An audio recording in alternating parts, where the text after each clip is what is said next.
Good evening. മാറ്റിനി വെബിനാറിലേക്ക് എല്ലാവർക്കും സ്വാഗതം. പതിപോലെ mindful മെഡിറ്റേഷന്റെ ദിവസമാണ്. ഇന്ന് നമ്മൾ നാർസിസ്റ്റിക് എന്ന് പറയുന്ന ഒരു പേഴ്സണാലിറ്റി ഡിസോർഡറുമായിട്ട് ബന്ധപ്പെട്ട് മൈൻഡ്ഫുൾനെസ്സിലൂടെ എങ്ങനെ അതിന്റെ തീവ്രത കുറയ്ക്കാം, എങ്ങനെ നാച്ചുറൽ ട്രൈറ്റ്സിലേക്ക് തിരിച്ചു വരാം. രണ്ടാമത്തെ ക്ലാസ് ആണ്. ആന്റണി സാറിന് നമുക്ക് കേൾക്കാം. എല്ലാവരെയും പ്രോഗ്രാമിലേക്ക് ക്ഷണിക്കുന്നു. അതോടൊപ്പം ആന്റണി സാറിനായി. Antony sir, you are welcome. Thank you. എല്ലാവർക്കും ഒരു നല്ല സായാഹ്നം ഞാൻ ആശംസിക്കുന്നു. കഴിഞ്ഞ ആഴ്ചയിൽ നമ്മളിൽ തന്നെ ഒരു നാർസിസ്റ്റിക് പേഴ്സണാലിറ്റി ഉണ്ടോ, അല്ലെങ്കിൽ നമ്മൾ എന്തുമാത്രം നാർസിസ്റ്റിക് ആണ് എന്നറിയുന്നതിന് വേണ്ടിയിട്ടുള്ള ഒരു ആത്മാന്വേഷണമായിരുന്നു. ലോകത്തുള്ള ജനസംഖ്യയിൽ എല്ലാവരിലും തന്നെ ഒരു നാർസിസ്റ്റിക് ആയിട്ടുള്ള അല്ലെങ്കിൽ ആത്മാരാധനാപരമായ ഒരു പേഴ്സണാലിറ്റി അല്ലെങ്കിൽ ട്രെയ്റ്റ് എല്ലാവരിലുമുണ്ട്. ഇതിനെ സൈക്കോളജിസ്റ്റുകൾ വിളിക്കുന്നത് പോസിറ്റീവ് നാർസിസ്റ്റ് എന്നാണ് വിളിക്കുന്നത്. അപ്പൊ നമ്മളെല്ലാവരും തന്നെ ഒരു പോസിറ്റീവ് നാർസിസ്റ്റുകളാണ് എന്ന് പറയാം, തീർച്ചയായിട്ടും പറയാം. കഴിഞ്ഞ ആഴ്ചയിൽ നമ്മൾ ഒരു ആത്മപരമായിട്ടുള്ള അല്ലെങ്കിൽ ആത്മാരാധനാപരമായ ആ വ്യക്തിത്വം അല്ലെങ്കിൽ ആ പേഴ്സണാലിറ്റി ട്രെയ്റ്റ് നമ്മളിൽ ഉണ്ടോ എന്നുള്ള ഒരു അന്വേഷണമാണ് നമ്മൾ നടത്തിയത്.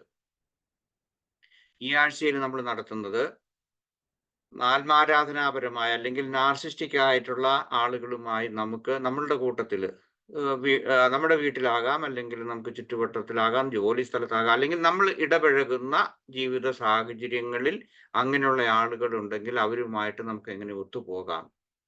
സാധാരണ ഗതിയിൽ വളരെ ബുദ്ധിമുട്ടുള്ള ഒരു പേഴ്സണാലിറ്റി ഡിസോർഡറാണ് നാർസിസം എന്ന് പറയുന്നത്. കാരണം അവരെ ഒരിക്കലും പറഞ്ഞ് വിശ്വസിപ്പിക്കാനോ അവരിലേക്ക് തന്നെ ഒന്ന് അവരെ കൊണ്ട് തന്നെ ഇതിന്റെ പ്രശ്നങ്ങൾ എന്താണെന്ന് മനസ്സിലാക്കാൻ വലിയ ബുദ്ധിമുട്ടാണ്. കാരണം ഒരിക്കലും അവർ സമ്മതിക്കില്ല. നമ്മൾ ആരെങ്കിലും ഒക്കെ പറഞ്ഞാൽ, ഇപ്പോൾ ഒരു ട്രീറ്റ്മെന്റിന് പോകണം, കൗൺസിലിങ്ങിന് പോകണം, അല്ലെങ്കിൽ ഏതെങ്കിലും തരത്തിലുള്ള ഒരു ട്രീറ്റ്മെന്റിന് വേണമെങ്കിൽ അവരത് വളരെ ഈസി ആയിട്ട് അവരത് നിസ്സഹകരണം നടത്തുന്നു. അതുപോലെ തന്നെ അവർ സമ്മതിക്കില്ല. കാരണം അവർക്ക് തന്നെ അത് ഉണ്ട് എന്ന് സമ്മതിക്കാൻ സാധിക്കാത്ത ഒരു വലിയൊരു പേഴ്സണാലിറ്റി ഡിസോർഡറാണ്. പൊതുവെ സൈക്കോളജിക്കലായിട്ടുള്ള അല്ലെങ്കിൽ മെന്റൽ ഹെൽത്ത് പ്രോബ്ലംസ് എല്ലാം തന്നെ അവരവർക്ക് തന്നെ തിരിച്ചറിയാൻ ബുദ്ധിമുട്ടുള്ളതാണ്. അതിൽ ഏറ്റവും തന്നെ ബുദ്ധിമുട്ടുള്ള ഒന്നാണ് നാർസിസ്റ്റിക് പേഴ്സണാലിറ്റി ഡിസോർഡർ എന്ന് പറയുന്നത്.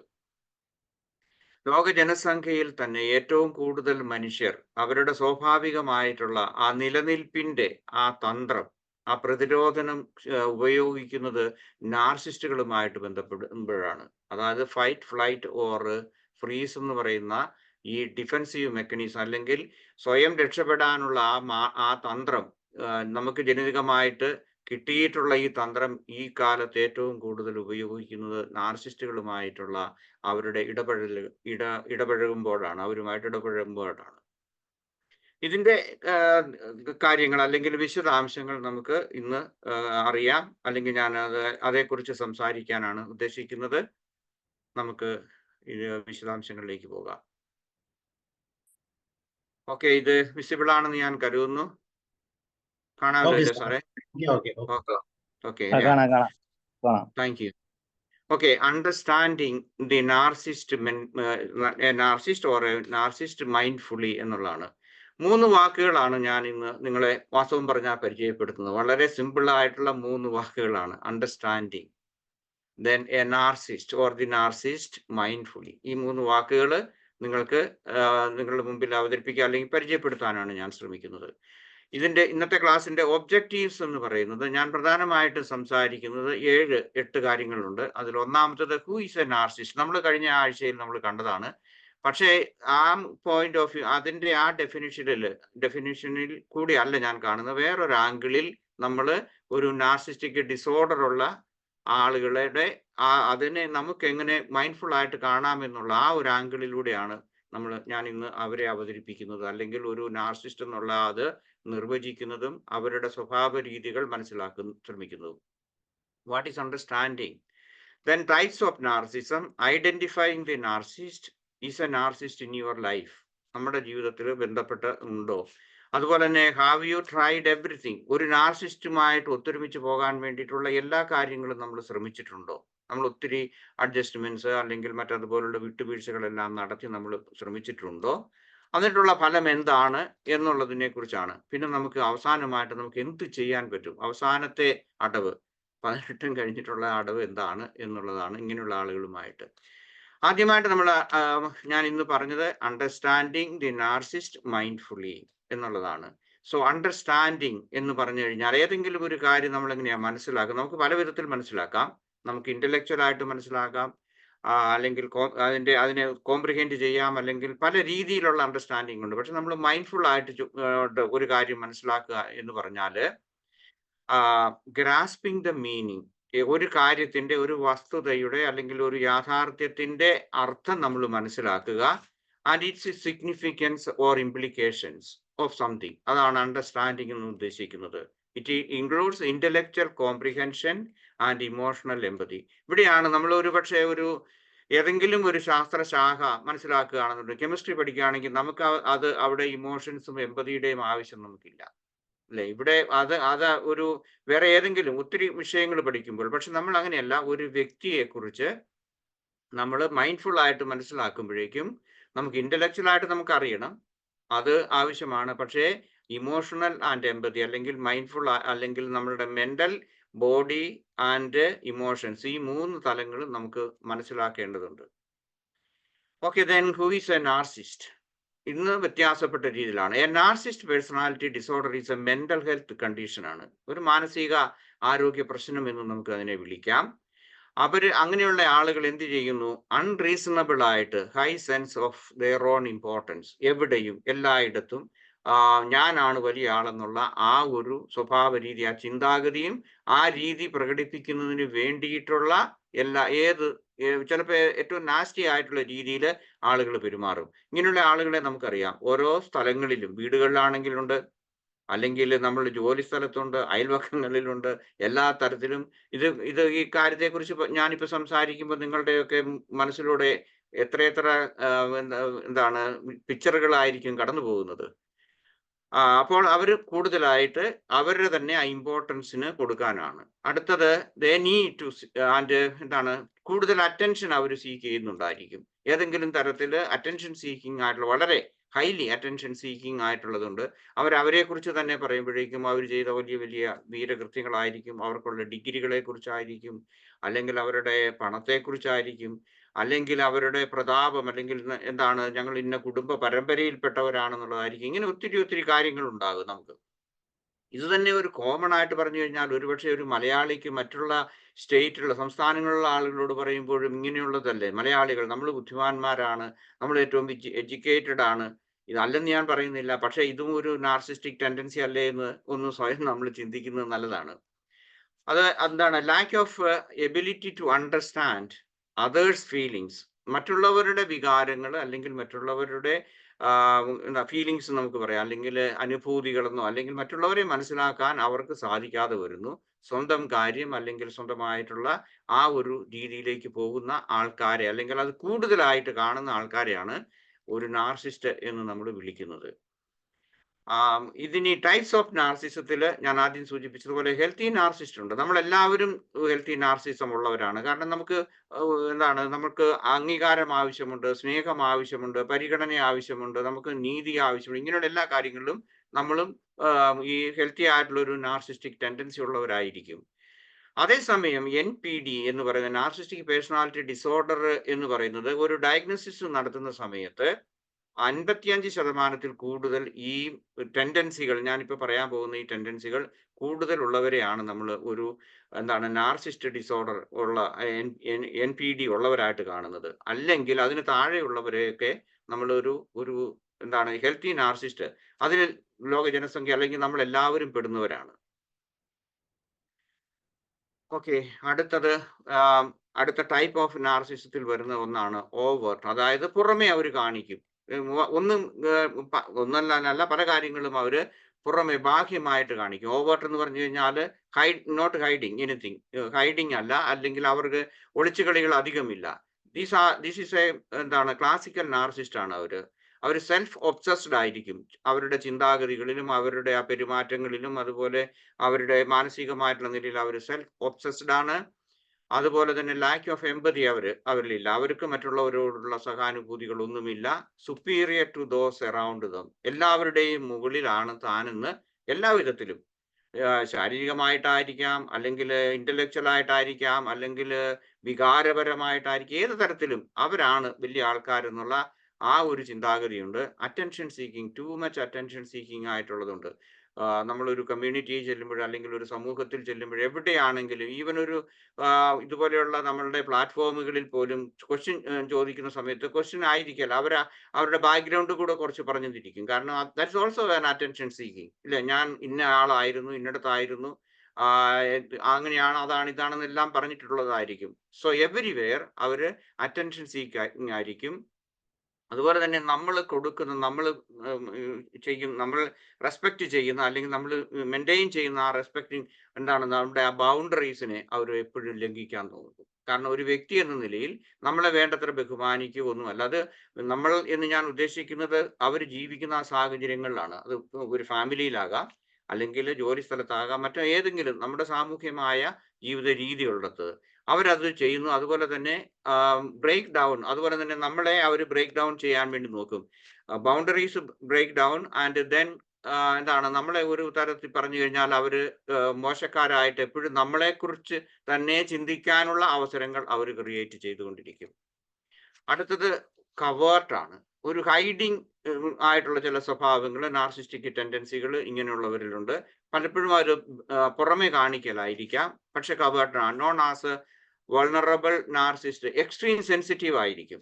ഇവിടെയാണ് കവേർട്ട് ആയിട്ടുള്ള പേഴ്സണാലിറ്റിയുടെ വരുന്നത്. കാരണം അവർ വളരെ സെൻസിറ്റീവ് ആണെങ്കിലും ചിലപ്പോൾ ചില സമയത്ത് അവരത് കാണിച്ചെന്ന് വരികയില്ല, അവരത് ഒളിച്ചു വെച്ചെന്ന് വരും. കാരണം അവർക്ക് ചിലപ്പം ഷൗട്ട് ചെയ്യാനുള്ള ഒരു അവസരം വന്നു, അല്ലെങ്കിൽ വളരെ എക്സ്ട്രീം സെൻസിറ്റീവ് ആയിട്ട് പെരുമാറേണ്ടിടത്ത് ചിലപ്പോൾ അവരത് ഈ സാഹചര്യം അത്ര നല്ലതല്ലെന്ന് കരുതി അവർ ചിലപ്പം പെരുമാറിയില്ലെന്ന് വരും. They live in praise and taking. Okay, മറ്റുള്ളവർ അവരെ മുഖസ്തുതി, അല്ലെങ്കിൽ മറ്റുള്ളവർ അവരെ എന്താണ് പ്രൈസ് ചെയ്യണം. അതുപോലെ തന്നെ they take criticism very badly. അത് അവർ ആഗ്രഹിക്കുന്നുണ്ട് ഒത്തിരി പ്രശംസ മറ്റുള്ളവരുടേത് കിട്ടാൻ. അത് ഒരു കവേർട്ട് ആയിട്ടുള്ള ഒരു നാർസിസ്റ്റിന്റെ സ്വഭാവമാണ്. ദെൻ ആരെങ്കിലും അവരെ വിമർശിച്ചാൽ അവർ വളരെ ദുഃഖിതരായിരിക്കും. അതുപോലെ തന്നെ അവര് എപ്പോഴെങ്കിലും നമ്മളെ ഇടിച്ചു താഴ്ത്താൻ വേണ്ടി നോക്കുക, അല്ലെങ്കിൽ പ്രതികാരം ചെയ്യുന്നതിന് വേണ്ടി നോക്കും. അതുപോലെ തന്നെ എൻവിയസ് ആയിരിക്കും.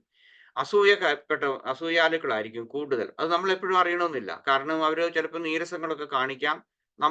നമുക്കൊരു നല്ല വാക്ക് പറഞ്ഞിടത്ത് പറഞ്ഞില്ലെന്ന് വരും, പക്ഷെ എന്നാൽ തന്നെയും അവർ എൻവിയസ് ആയിരിക്കും. Then claim that there problem. അതുപോലെ തന്നെ മറ്റൊന്നാണ്, അവരുടെ പ്രശ്നങ്ങളാണ്, അവരുടെ വേദനകളാകാം, അല്ലെങ്കിൽ അവരുടെ വികാരങ്ങളാകാം, അവരുടെ ആവശ്യങ്ങളായിരിക്കാം, അങ്ങനെ എന്തിനും പ്രധാനപ്പെട്ടതാണ്. പ്രോബ്ലംസ് ഉണ്ടാകും. അതുപോലെ സാഡ്നെസ് അവർ അഭിമുഖീകരിക്കുന്നത്, ഈ ലോകത്തിലെ ഏറ്റവും വലിയ നിർഭാഗ്യവാൻ അല്ലെങ്കിൽ നിർഭാഗ്യവതി ഞാനായിരിക്കും എന്ന് പറയുന്ന, അല്ലെങ്കിൽ അങ്ങനെ ചിന്തിക്കുന്ന എന്തുണ്ട്. അതിനൊരു ഒരു ഒരു ഉദാഹരണം പറയാം, ഒരു സംഭവം. അതായത് തൊടുപുഴ ഒരു സ്കൂളില് ക്ലാസ്സില് ഒരു കൊച്ചിന്റെ അമ്മയ്ക്ക്, അല്ലെങ്കിൽ ഒരു കൊച്ചിന് രണ്ടാം റാങ്ക് കിട്ടി. സ്റ്റേറ്റിലല്ല, ഡിസ്ട്രിക്റ്റിലല്ല, ഒരിടത്തും അല്ല, ഒരു ക്ലാസ്സിൽ, അവിടെയുള്ള ഒരു ഇംഗ്ലീഷ് മീഡിയം സ്കൂളിലെ ക്ലാസ്സിൽ സെക്കൻഡ് റാങ്ക്. ആ കൊച്ചിങ്ങനെ ഇടയ്ക്കിടയ്ക്ക് ഇങ്ങനെ ഫസ്റ്റ് റാങ്ക് കിട്ടുമായിരുന്നു. അത് കിട്ടിയിട്ട് ഇത് ഒരു ആനുവൽ എക്സാമിന് 2ാം റാങ്ക് കിട്ടിയെന്ന് പറഞ്ഞപ്പോൾ അമ്മ പറഞ്ഞു, ഞാനാണ് ലോകത്തിലെ ഏറ്റവും നിർഭാഗ്യവതിയായ അമ്മ എന്ന്. മനസ്സിലായോ? അവർക്ക് സെക്കൻഡ് റാങ്ക് ക്ലാസ്സിൽ കിട്ടിയെന്നുള്ളതേ ഉള്ളൂ. ഞാൻ പറഞ്ഞു, ഇത് ഇങ്ങനെയുള്ള കാര്യങ്ങളിൽ പോലും അവര് വളരെ കാര്യമായിട്ട് സീരിയസ് ആയിട്ട് എടുക്കുന്നു. ദെൻ ദി മാലിഗ്നന്റ് നാർസിസ്റ്റ്, ഇവർ വളരെ ഡേഞ്ചറസ് ആയിട്ടുള്ളതാണ്. ഇവരെക്കാൾ കൂടുതലാണ് സൈക്കോപതിക് ആയിട്ടുള്ള ആളുകൾ ഒക്കെ. എന്നാലും മാലിഗ്നന്റ് നാർസിസ്റ്റിന്റെ സ്വഭാവങ്ങൾ nasty and can be aggressive. അതുപോലെ തന്നെ അവര് ചില സമയത്ത് അവർ സാഡിസ്റ്റിക് ആയിരിക്കും.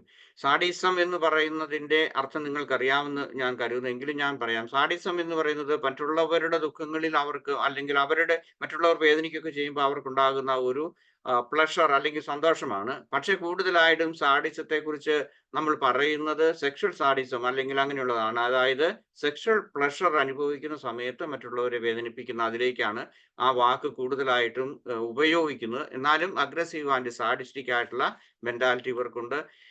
മറ്റുള്ളവര് എന്താണ് അവര് വേദനിക്കുന്നത്, അത് അവർക്ക് സന്തോഷമുള്ള കാര്യമാണ്. ദുഃഖിക്കുന്നത്, അതുപോലെ തന്നെ മാസ്റ്റേഴ്സ് ഓഫ് മാനിപ്പുലേഷൻ, അത് അവർ വളരെയേറെ മറ്റുള്ളവരെ ദുരുപയോഗിക്കാൻ വേണ്ടി മാനിപ്പുലേറ്റ് ചെയ്യുന്നവരായിരിക്കും. ആൻഡ് ദെൻ മറ്റുള്ളവരുടെ വേദനകളൊക്കെ അവർ വിറ്റ്നസ്, അവർക്ക് അങ്ങനെ ബുദ്ധിമുട്ടൊക്കെ ഉണ്ടാകുന്നത് അവർക്ക് സന്തോഷം നൽകുന്നതാണ്. Most difficult to deal. ഇവരാണ് മാലിഗ്നന്റ് ആയിട്ടുള്ള ആൾക്കാരാണ് നമുക്ക് കൂടുതൽ ഈ ഫൈറ്റ് ഫ്ലൈറ്റ് ഓർ ഫ്രീസ് മോഡിലേക്ക് നമ്മളെ തള്ളിവിടുന്ന ടൈപ്പ് ഓഫ് ആൾക്കാരാണ്. അതുപോലെ തന്നെ their intelligence is directed for manipulation. അതായത് അവരുടെ ബുദ്ധി എപ്പോഴും കൂടുതലായിട്ട് ഉപയോഗിക്കുന്നത് എന്തിനാണ്? മറ്റുള്ളവരെ ചൂഷണം ചെയ്യുന്നതിന് വേണ്ടിയിട്ടുള്ളതായിരിക്കും. അവർ കൂടുതലായിട്ട് അല്ലെങ്കിൽ ക്രിയേറ്റീവ് ആയിട്ടുള്ള ഒരു ചിന്താഗതിയേക്കാൾ കൂടുതൽ അവരുടെ ബുദ്ധി ഉപയോഗിച്ചു നമ്മൾ കുരുട്ട് ബുദ്ധി എന്ന് പറയുന്നത് തോന്നുന്നു നിങ്ങളുടെ കോട്ടയം ഭാഷയിൽ. എനിക്കറിയത്തില്ല, മറ്റ് തൃശ്ശൂരോ മറ്റു കണ്ണൂരൊക്കെ ഉള്ളവരോ ഈ ഗ്രൂപ്പിലുണ്ടെങ്കിൽ എനിക്ക് അറിഞ്ഞുകൂടാ. എനിവേ, അപ്പോൾ മാനിപ്പുലേഷൻ ആണ് അവരുടെ സ്വഭാവം. അടുത്തത് സൈക്കോപാത്തിക് നാർസിസ്റ്റ്. ഇവരാണ് ലോകത്തെ ഏറ്റവും അപകടകരമായിട്ടുള്ള ആൾക്കാരാണ്. പക്ഷേ ഒരു ഭാഗ്യം ലോകത്തുള്ള മനുഷ്യർക്കുള്ളത്, ഈ തരത്തിലുള്ള നാർസിസ്റ്റുകൾ വളരെ കുറവാണ്. ഇവരുടെ നമ്പർ. ഇവരാണ് കൂടുതൽ അഗ്രസീവ് ആകുകയും അതുപോലെ തന്നെ വലിയ വലിയ കൊലപാതകങ്ങൾ. ഇപ്പം നമ്മൾ പലപ്പോഴും കേൾക്കാറുണ്ട്, അമേരിക്കയിലൊക്കെ ആണെന്നുണ്ടെങ്കിൽ കില്ലേഴ്സ് ആൻഡ് മാസ് മർഡേഴ്സ് ആണ്. അതുപോലെ തന്നെ അവർ ഒരിക്കലും തന്നെ അവർ ചെയ്യുന്ന കുറ്റകൃത്യങ്ങളെ കുറിച്ച് അവർക്ക് ഒരിക്കലും ഒരു ദുഃഖം അല്ലെങ്കിൽ അതേക്കുറിച്ച് അവർ പശ്ചാത്തപിക്കാത്ത നാർസിസ്റ്റുകളാണ്. ദെൻ അടുത്തത് സൊമാറ്റിക് നാർസിസ്റ്റുകളുണ്ട്. എന്ന് പറഞ്ഞു കഴിഞ്ഞാൽ അവരുടെ ശരീരത്തിന്റെ കൂടുതൽ സൗന്ദര്യം അല്ലെങ്കിൽ ഫിറ്റ്നസ് ഇതെല്ലാം കാണിക്കുന്നതിന് വേണ്ടിയിട്ട് കൂടുതൽ നാർസിസ്റ്റുകളായിട്ട് പെരുമാറുന്നവരുണ്ട്. വലിയ കുറച്ച് ഇങ്ങനെയുള്ള ആളുകൾ മറ്റു പൊണ്ണത്തടിയന്മാരെയൊക്കെ ആണെന്നുണ്ടെങ്കിൽ അവർ കളിയാക്കും, അല്ലെങ്കിൽ അവരെ അവഹേളിക്കാൻ വേണ്ടിയിട്ട് നോക്കും. അതുപോലെ തന്നെ എവിടെയെങ്കിലുമൊക്കെ കൂടുന്ന സമയത്ത് അവരുടെ സൊമാറ്റിക് ആയിട്ടുള്ള അല്ലെങ്കിൽ ശാരീരികമായിട്ടുള്ള സൗന്ദര്യങ്ങളും അതുപോലെ തന്നെ അവരുടെ ഫിറ്റ്നസ് ഒക്കെ കാണിക്കുന്നതിന് വേണ്ടിയിട്ട് കൂടുതൽ ഇമ്പോർട്ടൻസ് അവർ കാണിക്കും. അതുപോലെ തന്നെ അവർ അതിന് വേണ്ടിയിട്ട്, അതായത് ബെസ്റ്റ് ലുക്കിങ്ങിന് അതിന് വേണ്ടിയിട്ടും അതുപോലെ തന്നെ അവരുടെ വെയിറ്റ് കുറയ്ക്കുന്നതിന് വേണ്ടിയിട്ട് അപ്പിയറൻസ് ഒക്കെ ചെയ്യുന്നതിന് വേണ്ടിയിട്ട് കൂടുതൽ, ഞാൻ പറഞ്ഞ വെയിറ്റ് കുറയ്ക്കുക ആരോഗ്യപരമായിട്ടുള്ള കാര്യങ്ങളെ കുറിച്ചുള്ളതല്ല, ഓവറായിട്ട് കരുതുന്ന ആൾക്കാരാണ്. അതുപോലെ തന്നെ ഫിസിക്കൽ പെർഫെക്ഷന് വേണ്ടിയിട്ട് അവർ കൂടുതൽ സമയമോ അല്ലെങ്കിൽ പണമോ മറ്റതുപോലുള്ള കാര്യങ്ങളൊക്കെ ചെയ്യും. ഇതൊന്നും ജിമ്മിൽ പോകുന്നതിന് എതിരായിട്ടുള്ളതല്ല, അവർ നാർസിസ്റ്റുകളാണെന്നുമല്ല ഞാൻ പറയുന്നത്. പക്ഷെ too much importance to their body. Cerebral narcissist എന്ന് പറയും. ഇവരെ ഒരു കാര്യത്തിൽ പറഞ്ഞ ഇന്റലിജൻസി അതല്ലെങ്കിൽ ഇന്റലക്ച്വൽ ആയിട്ടുള്ള അവരുടെ കഴിവിനെ കുറിച്ച് മറ്റുള്ളവരോട് കാണിക്കാൻ വേണ്ടിയിട്ട് ഉള്ള തരത്തിലുള്ള ആൾക്കാരാണ്. അതുപോലെ തന്നെ സംസാരത്തിൽ അവരുടെ പെരുമാറ്റങ്ങളിലെല്ലാം അവരാണ് ഏറ്റവും ബുദ്ധിമാന്മാരെന്ന് കാണിക്കാൻ വേണ്ടി നോക്കും. അതുപോലെ തന്നെ മറ്റുള്ളവരെ ഇകഴ്ത്തി സ്റ്റുപ്പിഡ് ആണ് എന്ന് ആ രീതിയിൽ നിനക്കൊന്നും അറിയാൻ പാടില്ല, എനിക്കെല്ലാം അറിയാമെന്ന് ഞാൻ അറിയുന്നതിന്റെ ഒരു റിയൽ ലൈഫ് എക്സാമ്പിൾ ആണ് ഞാൻ പറയുന്നത്. ഒരു കൂട്ടുകാരനുണ്ട്, കൂട്ടുകാരനല്ല, പരിചയക്കാരൻ എന്ന് വേണേൽ പറയാം. അറിയാവുന്ന ഒരാളുണ്ട്. കൂട്ടുകാരനെന്ന് അങ്ങനെ തീർത്തു പറയാൻ എനിക്ക് സാധിക്കില്ല. ഇപ്പൊ ഞങ്ങൾ ഏതെങ്കിലും തരത്തിൽ എപ്പോഴെങ്കിലും കണ്ടുമുട്ടിയിട്ടുണ്ടെങ്കിൽ മറ്റുള്ളവരെ കുറിച്ചല്ല, ഇയാളുടെ കഴിവുകളും ഇതുപോലെയുള്ള കാര്യങ്ങളൊക്കെയാണ് പറയാൻ അയാൾക്ക് താല്പര്യമുള്ളൂ. എനിക്ക് അങ്ങനെയുണ്ട്, എനിക്ക് അതുണ്ട്, എൻ്റെ മകൻ അങ്ങനെയാണ് ഇങ്ങനെയാണെന്നെല്ലാം പറയും. അതുപോലെ തന്നെ ഞാൻ ശ്രദ്ധിച്ചിട്ടുണ്ട്, അയാൾ ഒരിക്കലും അയാളുടെ ഭാര്യ പറയുന്ന ഒരു അഭിപ്രായവും അയാൾ അംഗീകരിക്കാറില്ല. മറ്റുള്ളവരുടെ മുമ്പിൽ വെച്ച് ആ ഭാര്യയോട് അയാൾ പറയും, എടി നിനക്കൊന്നും അറിയത്തില്ല, അത് അങ്ങനെയാണ് ഇങ്ങനെയാണെന്ന്. പക്ഷെ പറയുന്നത് പലപ്പോഴും തെറ്റായിരിക്കും. ഞാനത് അങ്ങനെ ഈ സെറിബ്രൽ നാർസിസ്റ്റിന്റെ നിങ്ങൾ കണ്ടിട്ടുണ്ടായിരിക്കും, എങ്കിലും ഞാൻ ഒരു റിയൽ ലൈഫ് എക്സാമ്പിൾ ഞാൻ പറഞ്ഞാണ്. മറ്റുള്ളവരോട് കൂടുതൽ അവരുടെ മുമ്പിൽ വലിയവനാണെന്ന് കാണിക്കാൻ വേണ്ടി. അതുപോലെ തന്നെ വി ഹാവ് നോ ചാൻസ്, അല്ലെങ്കിൽ മറ്റുള്ള ആളുകൾക്ക് ഒരിക്കലും ഒരു കാര്യത്തെക്കുറിച്ച് റീസണബിൾ ആയിട്ട് പറഞ്ഞ ഒരു ഡിബേറ്റ്, അങ്ങനെയുള്ള കാര്യങ്ങളിൽ ഡിബേറ്റ് എന്ന് ഞാൻ ഉദ്ദേശിക്കുന്നത് നമ്മൾ ഏതെങ്കിലും ഓരോ കാര്യങ്ങളെ കുറിച്ച് നമുക്ക് പറഞ്ഞ് അവരോട് വിജയിക്കാൻ സാധിക്കില്ല. അതുപോലെ തന്നെ അവർക്ക് വിജയം ഉറപ്പല്ല. ഏതെങ്കിലും ഒരാൾ കാര്യകാരണ സഹിതം വ്യക്തമായിട്ട് സംസാരിക്കുന്നുണ്ടെന്നുണ്ടെങ്കിൽ ഇവരുടെ സ്വരം മാറ്റും, ഇവർ ഷൗട്ട് ചെയ്യും. അതായത് മറ്റുള്ളവരെ ഇടിച്ചു താഴ്ത്തി ആ സ്വരം കൂട്ടി, അല്ലെങ്കിൽ ആ സമൂഹത്തിൽ അല്ല കൂട്ടായ്മയിൽ ഇരിക്കുന്ന സമൂഹത്തിൽ ഈ രീതിയിൽ ഉള്ള മോശമായ പെരുമാറ്റത്തിലൂടെ ഇവരുടെ സുപ്പീരിയോറിറ്റി തെളിയിക്കുന്നതിന് വേണ്ടി നോക്കും. അതുപോലെ തന്നെ ഈ സംസാരിക്കുന്ന നമ്മൾ ഏതെങ്കിലും ഗ്രൂപ്പിൽ ഇരുന്ന് എന്തെങ്കിലും കാര്യത്തെക്കുറിച്ച് സംസാരിക്കുകയാണെന്നുണ്ടെങ്കിൽ ഇവർ നമ്മളെ തന്നെ ഇടിച്ചു താഴ്ത്തിയിട്ട് നമുക്ക് തന്നെ നമ്മൾ പറഞ്ഞ കാര്യങ്ങളെ കുറിച്ച് നമുക്ക് സംശയിക്കത്തക്ക രീതിയിലുള്ള ഒരു അവസ്ഥയിലേക്ക് നമ്മളെ അവര് കൊണ്ടുപോകും. അടുത്തത് ബുള്ളിയിങ് ആണ്. ബുള്ളിയിങ് എന്ന് പറഞ്ഞാൽ നിങ്ങൾക്കറിയാം, അതായത് നമ്മളുടെ ഇപ്പം അതിന്റെ ഒരു ഉദാഹരണം ഉണ്ടല്ലോ, നമ്മുടെ കോളേജുകളിലൊക്കെ നടക്കുന്ന ഒരു വാക്കുണ്ടല്ലോ, റാഗിങ് ഇല്ലേ, അത് ബുള്ളിങ്ങിന്റെ ഒരു ഉദാഹരണമാണ്. എപ്പോഴും എവിടെയും വിജയിക്കണം, അതിന് വേണ്ടിയിട്ട് ഏത് തരത്തിലുള്ള പെരുമാറ്റങ്ങളും അവർ നടത്തും. അവർ പറയുന്നത് നമ്മൾ അനുസരിക്കണം.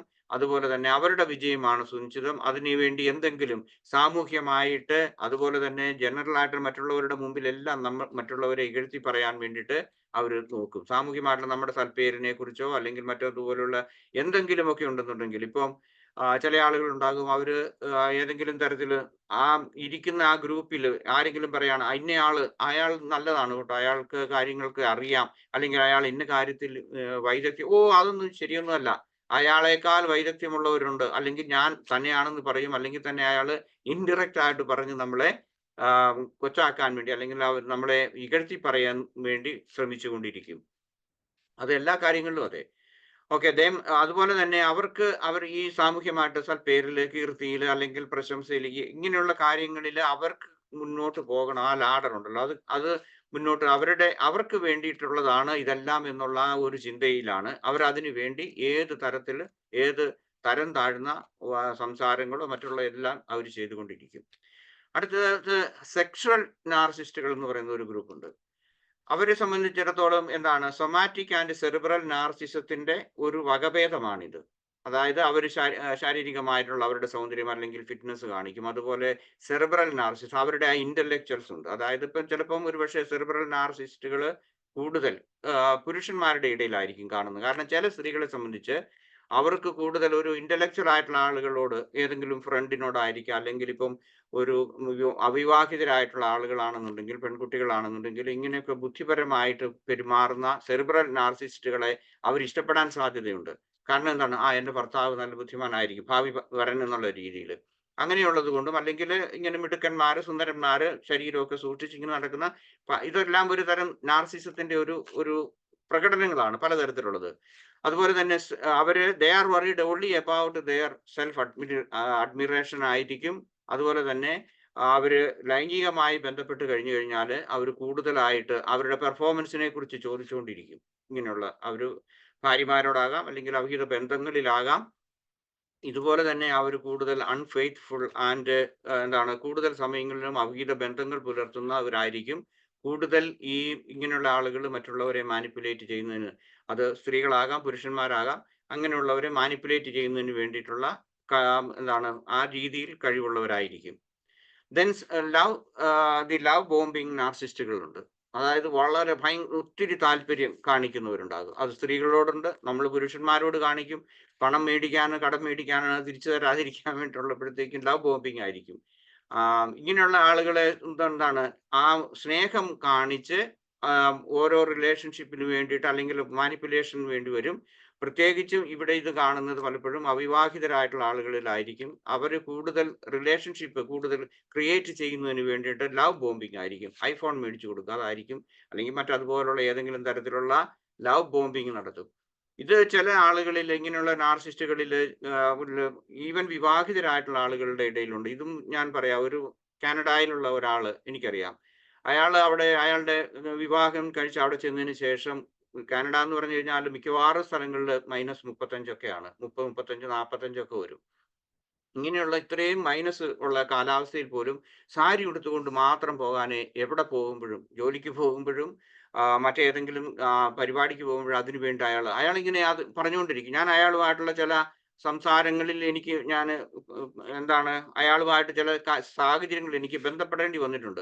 ഈ സമയത്തെല്ലാം അയാൾ ഒരു തരം അബ്നോർമൽ ആയിട്ട് പെരുമാറുന്നതായിട്ട് എനിക്ക് തോന്നുന്നു. മറ്റുള്ളവരുടെ മുമ്പിൽ വെച്ച് പോലും ഭാര്യയെ ഒത്തിരി പുകഴ്ത്തി പറയുക, അല്ലെങ്കിൽ ഭാര്യയ്ക്ക് എന്തെങ്കിലും ഒരു നിസ്സാരമായിട്ടുള്ള ഒരു തലവേദന വന്നു കഴിഞ്ഞാൽ അയാൾ കാണിക്കുന്ന ആ എക്സ്പ്രഷൻ കണ്ടു കഴിഞ്ഞാൽ തോന്നും ഈ സ്ത്രീക്ക് ഏതെങ്കിലും ബ്രെയിൻ ട്യൂമറോ ക്യാൻസറോ ആണെന്നുള്ള രീതിയിലായിരിക്കും. It's A kind of love bombing ആണ്, അഭിനയമാണ്.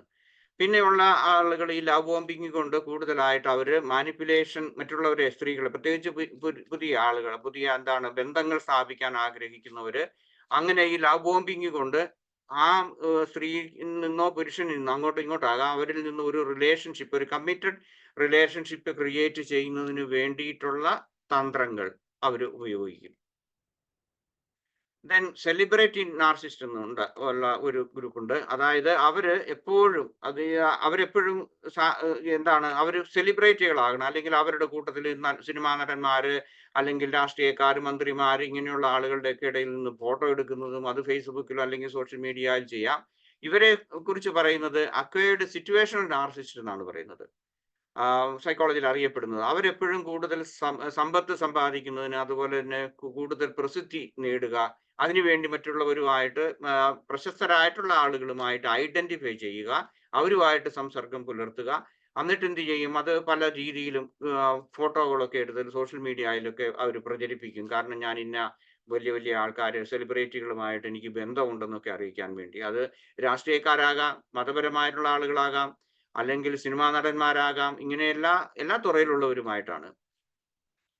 So due to so much of attention, some people can start to believe they are more important. ഇങ്ങനെയാണ് ഇപ്പം DGPയുടെ കൂട്ടത്തിൽ നിന്ന് ഫോട്ടോ എടുത്തു കഴിഞ്ഞാൽ അത് സോഷ്യൽ മീഡിയയിലൊക്കെ പ്രചരിപ്പിച്ചാൽ, അല്ലെങ്കിൽ മുഖ്യമന്ത്രിയുടെ, പ്രൈം മിനിസ്റ്ററിന്റെ ഒക്കെ അടുത്ത് നിന്ന് കഴിഞ്ഞ് ഫോട്ടോ എടുത്തു കഴിഞ്ഞാൽ ഇത് ഇയാൾ വലിയ ആളാണെന്നുള്ള ഒരു സങ്കല്പം മറ്റുള്ളവരിൽ സൃഷ്ടിക്കുന്നതിന് ഇങ്ങനെയുള്ള ഈ സെലിബ്രിറ്റി നാർസിസ്റ്റുകൾക്ക് സാധിക്കും. ഞാൻ ആദ്യമേ പറഞ്ഞതാണ് അണ്ടർസ്റ്റാൻഡിങ് നാർസിസ്റ്റ് മൈൻഡ്ഫുള്ളി. മൂന്നാമത്തെ വാക്കാണ് ഇനി ഞാൻ ഇൻട്രൊഡ്യൂസ് ചെയ്യുന്നത്. എങ്ങനെയാണ് മൈൻഡ്ഫുൾ ആയിട്ടുള്ള ഒരു അണ്ടർസ്റ്റാൻഡിങ് എന്നുള്ളത് മൈൻഡ്ഫുൾ ആയിട്ടാണെന്നുണ്ടെന്നുണ്ടെങ്കിൽ being mindfully engaged the present moment. നാർസിസ്റ്റുകളെ പ്രത്യേകിച്ച് കൈകാര്യം ചെയ്യുക, അല്ലെങ്കിൽ അവരോടൊത്ത് ജീവിച്ചു പോകണമെന്നുണ്ടെങ്കിൽ നമ്മൾ ചെയ്യാനുള്ളത്, നമുക്ക് ഫൈറ്റ് ഫ്ലൈറ്റ് ഫ്രീസ് ചെയ്യാം, പക്ഷേ എങ്കിലും മൈൻഡ്ഫുൾ ആയിട്ടുള്ള ആംഗിളിൽ നിന്ന് പറയുകയാണ്, നമ്മൾ കൂടുതൽ പ്രസന്റ് മൊമെന്റിൽ മൈൻഡ്ഫുൾ ആയിട്ട് എങ്ങനെ ഇവരെ ഡീൽ ചെയ്യാം എന്നുള്ളതിൻ്റെതാണ്. അതായത് നമ്മൾ കൂടുതൽ പ്രസന്റ് മൊമെന്റിലേക്ക് വരിക. Observe our thoughts. എന്താണ് മൈൻഡ്ഫുൾനെസ് എന്ന് പറയുന്നത് തന്നെ നമ്മളുടെ ശാരീരികവും മാനസികവും വൈകാരികവുമായിട്ടുള്ള, അതുപോലെ നമ്മുടെ ചുറ്റുപാടുമുള്ളതിനെ നമ്മൾ അപ്പോൾ നമ്മൾ അവബോധമുള്ളവരാകുന്നു എന്നുള്ളതാണ്.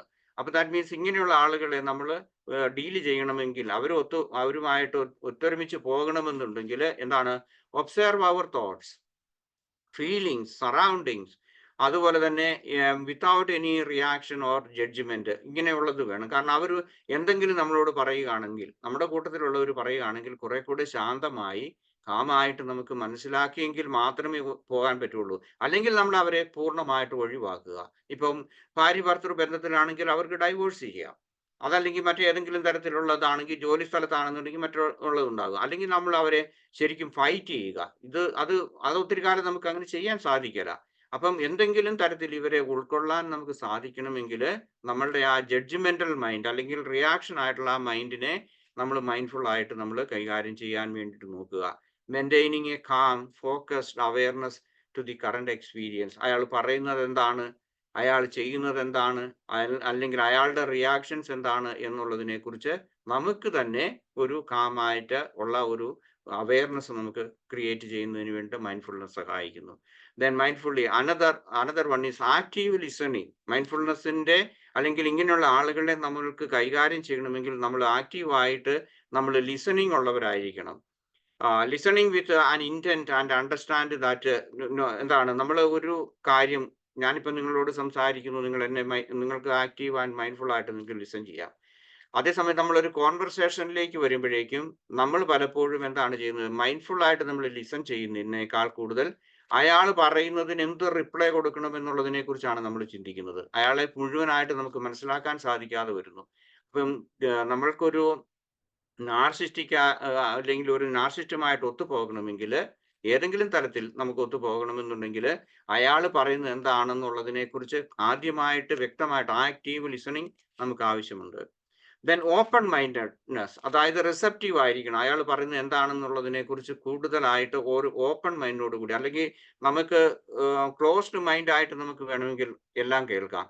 ഇയാൾ അതേ പറയുള്ളൂ, ഇയാൾക്ക് ഇത്രയേ അറിയത്തുള്ളൂ, അല്ലെങ്കിൽ ഇയാൾ ഇതിനാണ് വരുന്നത്, ഇന്നതാണ് ഉദ്ദേശം എന്നുള്ളതിനെ കുറിച്ച് നമ്മൾ ബയസ്ഡ് ആകാതിരുന്നു കഴിഞ്ഞാൽ, ഒരു ഓപ്പൺ മൈൻഡ്നെസ്സോട് കൂടി എപ്പോഴും നമുക്ക് അയാളെ മനസ്സിലാക്കാൻ സാധിക്കുന്നത് മൈൻഡ്ഫുൾനെസ് ഗ്രിപ്പ് ചെയ്യുന്നവർക്കാണ്. Then with empathy for both, empathy for the narcissist and also for empathy for us, നാർസിസ്റ്റിന്റെ കൂട്ടത്തിൽ ജീവിക്കുക അല്ലെങ്കിൽ പെരുമാറുക ചെയ്യുന്നവർക്ക്.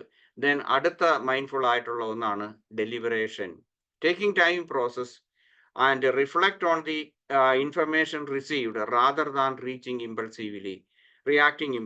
പെട്ടെന്ന് പ്രതികരിക്കുന്നതിന് പകരം കൂടുതൽ ഡെലിബറേഷൻ, ആ ടൈം എടുത്ത് നമ്മൾ ചെയ്യുന്നതിന് വേണ്ടിയിട്ടുള്ളതാണ്. അതാണ് മൈൻഡ്ഫുള്ളി. ദെൻ അടുത്ത ഇത് ഐഡന്റിഫൈങ് ദി നാർസിസ്റ്റ്. നമുക്ക് എങ്ങനെ ഒരു നാർസിസ്റ്റിനെ നമുക്ക് ഐഡന്റിഫൈ ചെയ്യാൻ നമുക്ക് സാധിക്കും, എസ്പെഷ്യലി മൈൻഡ്ഫുള്ളി. നമ്മൾ മൈൻഡ്ഫുൾ ആയിട്ട് നമ്മൾ ഒരു ആളെ നമുക്ക് ഐഡന്റിഫൈ ചെയ്യണമെങ്കിൽ, നമ്മുടെ ചുറ്റുമുള്ള ഒരു അല്ലെങ്കിൽ നമ്മുടെ ഒത്തുള്ള ഒരാളെ ചെയ്യണമെങ്കിൽ യുവർ ഇനീഷ്യൽ ഇന്ററാക്ഷൻസ് എന്താണ്, ചില ആളുകൾ വരികയാണ്, അവരുടെ അങ്ങനെയുള്ള ഒരു നാർസിസ്റ്റ് വന്നു കഴിഞ്ഞു കഴിഞ്ഞാൽ പലപ്പോഴും ഈ നാർസിസ്റ്റുകൾ മറ്റുള്ളവരുടെ മുമ്പിൽ അവതരിപ്പിക്കുന്ന എന്താണ്, amazing personality, very charming, very intellectual, ഇങ്ങനെയൊക്കെ ഉള്ളതുണ്ടാകും. പക്ഷെ നമ്മൾ കുറച്ച് കഴിയുമ്പോഴേക്കും, നമ്മൾ അല്പം കഴിയുമ്പോഴേക്കും ഇയാളുടെ തനി സ്വഭാവം മനസ്സിലാക്കുമ്പോഴേക്കും നമ്മൾ നിരാശരാകും. അങ്ങനെ ഒരു അവസരം വന്നു കഴിഞ്ഞാൽ ഇങ്ങനെയുള്ള രീതിയിൽ ഏതെങ്കിലും തരത്തിൽ നമ്മളെ പ്രീണിപ്പിക്കാൻ വേണ്ടി, നമ്മളെ അപകടത്തിൽപ്പെടുത്താൻ വേണ്ടി ശ്രമിക്കുന്നുണ്ടെന്നുള്ളത് നമ്മൾക്ക് പെട്ടെന്ന് തന്നെ മനസ്സിലാക്കാൻ സാധിക്കുകയും നിരാശരാകുകയും അല്ലെങ്കിൽ ആ ബന്ധം ഉറവാക്കുകയും ചെയ്യുന്നതിന് വേണ്ടി എന്താണ്, നമ്മൾ ഇത് ഏത് തരത്തിലുള്ള നാർസിസ്റ്റ് ആണെന്നുള്ളതിനെ കുറിച്ച് നമ്മൾ തന്നെ മനസ്സിലാക്കുക, അല്ലെങ്കിൽ നമ്മൾ എഡ്യൂക്കേറ്റഡ് ആകണം. പിന്നെ മറ്റൊന്നുള്ളത്, നമ്മളുടെ പുതിയ ബന്ധങ്ങളിലേക്കാണ് വരുന്നതെങ്കിൽ അത് വിവാഹത്തിലേക്കാകാം, അല്ലെങ്കിൽ ജോലി സ്ഥലങ്ങളാകാം, നമ്മൾ ഒരു പുതിയ സ്ഥലത്തേക്ക് ചെല്ലുന്ന സമയത്താകാം. ഇങ്ങനെയുള്ളതിന് when somebody is dominating conversation, both topic and മറ്റുള്ള കാര്യങ്ങളിൽ അവർ ഡോമിനേറ്റ് ചെയ്ത് സംസാരിക്കുകയാണ്, നമ്മൾ പറയുന്നത് കേൾക്കാൻ അവർക്ക് സാധിക്കുന്നില്ലെങ്കിൽ നമുക്ക് മനസ്സിലാക്കാം, ആരംഭത്തിൽ തന്നെ നമുക്ക് മനസ്സിലാക്കാൻ സാധിക്കും ഇയാൾ ഒരു നാർസിസ്റ്റ് ആണ്, അയാളെ നമ്മൾ വേണ്ട വിധത്തിൽ കൈകാര്യം ചെയ്യണമെന്നുള്ളത്. അടുത്തത് മറ്റൊന്നുള്ളതാണ് ഗ്യാസ് ലൈറ്റിംഗ് എന്ന് പറയുന്ന ഇതുണ്ട്. അതേക്കുറിച്ച് ഞാൻ ഒരു ക്ലാസ് എടുക്കാം.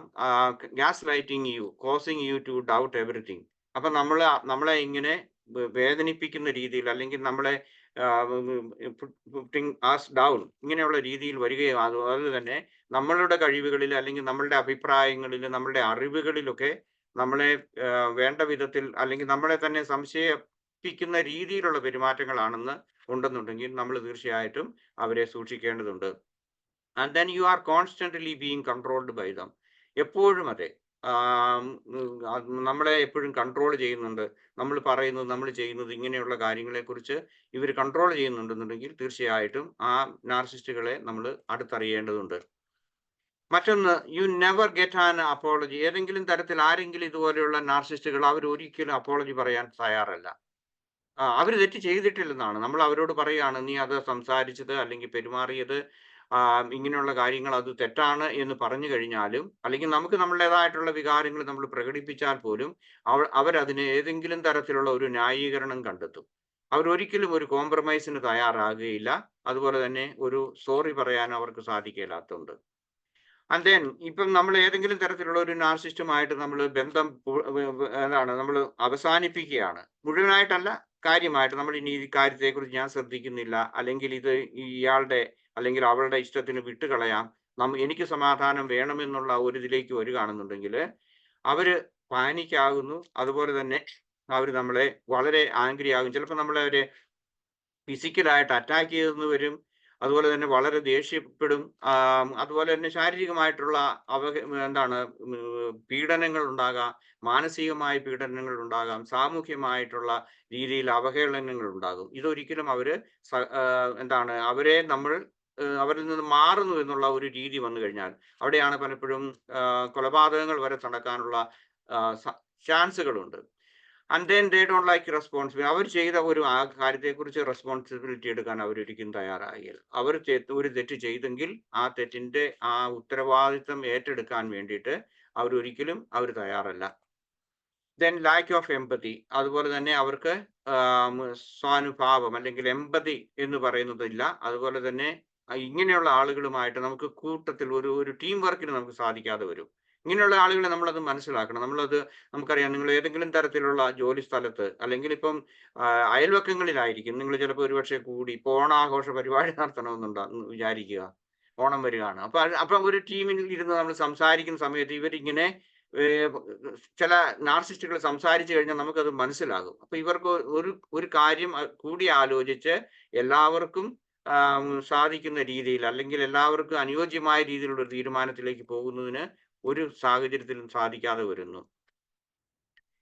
അതുപോലെ തന്നെ മറ്റൊന്നാണ് നാർസിസ്റ്റുകളുടെ എപ്പോഴും അവർ പെട്ടെന്ന് ആരെയെങ്കിലുമൊക്കെ കാര്യങ്ങളിൽ കണ്ട് അട്രാക്ട് ചെയ്തു ഇങ്ങനെ ചെയ്തതിന് ശേഷം എന്ത് ചെയ്യും, ലോങ് ടൈം ഒരു ഫ്രണ്ട്ഷിപ്പിന് വേണ്ടിയിട്ട് ഇവർ ആരും തയ്യാറല്ല. കാരണം അവർ വിട്ടുവീഴ്ചയ്ക്കില്ല. അവര് അപ്പോഴപ്പോഴുള്ള അവരുടെ ആവശ്യങ്ങൾക്ക് വേണ്ടിയിട്ടുള്ള ആളുകളുണ്ട്. അവരത് ഇങ്ങനെ എപ്പോഴും ഇങ്ങനെ കുരങ്ങൻ കൊമ്പിൽ നിന്ന് ഒരു കൊമ്പിൽ നിന്നും ചാടുന്നത് പോലെ ആ ഫ്രണ്ട്ഷിപ്പിന്റെ ആ ഇതിലേക്ക് അവർ ചാടിക്കൊണ്ടിരിക്കും. ഓക്കെ. അതുപോലെ തന്നെ എന്താണ് നമ്മളുടെ ഇമോഷൻസ് അല്ലെങ്കിൽ നമ്മുടെ ആവശ്യങ്ങൾ, നമ്മുടെ വികാരങ്ങൾ, നമ്മളുടെ ഫീലിങ്സ് ഒന്നും ഒരിക്കലും അവർ കേൾക്കാനും തയ്യാറല്ല. അങ്ങനെയുള്ള ആളുകളെയും നമുക്ക് ഇങ്ങനെയുള്ള നമ്മുടെ സാമൂഹിക ജീവിതത്തിൽ നമുക്ക് സാമൂഹിക ജീവിതത്തിൽ മാത്രമല്ല വ്യക്തിപരമായ ജീവിതത്തിൽ നമുക്ക് കണ്ടെത്താൻ പറ്റും. പിന്നെ ചിലരെ സംബന്ധിച്ച് ചില നാർസിസ്റ്റുകളെ സംബന്ധിച്ചിടത്തോളം അവർക്ക് എന്താണ് good or bad, everything is either good or bad ആണ്. ന്യൂട്രൽ ആയിട്ടുള്ള ഒരു കാര്യങ്ങളില്ല, അല്ലെങ്കിൽ ഇല്ലില്ല. ഒന്നുകിൽ എനിക്കിഷ്ടമാണ്, എനിക്കിഷ്ടമില്ല. അത് എല്ലാ കാര്യത്തിലും ഉണ്ടാകും.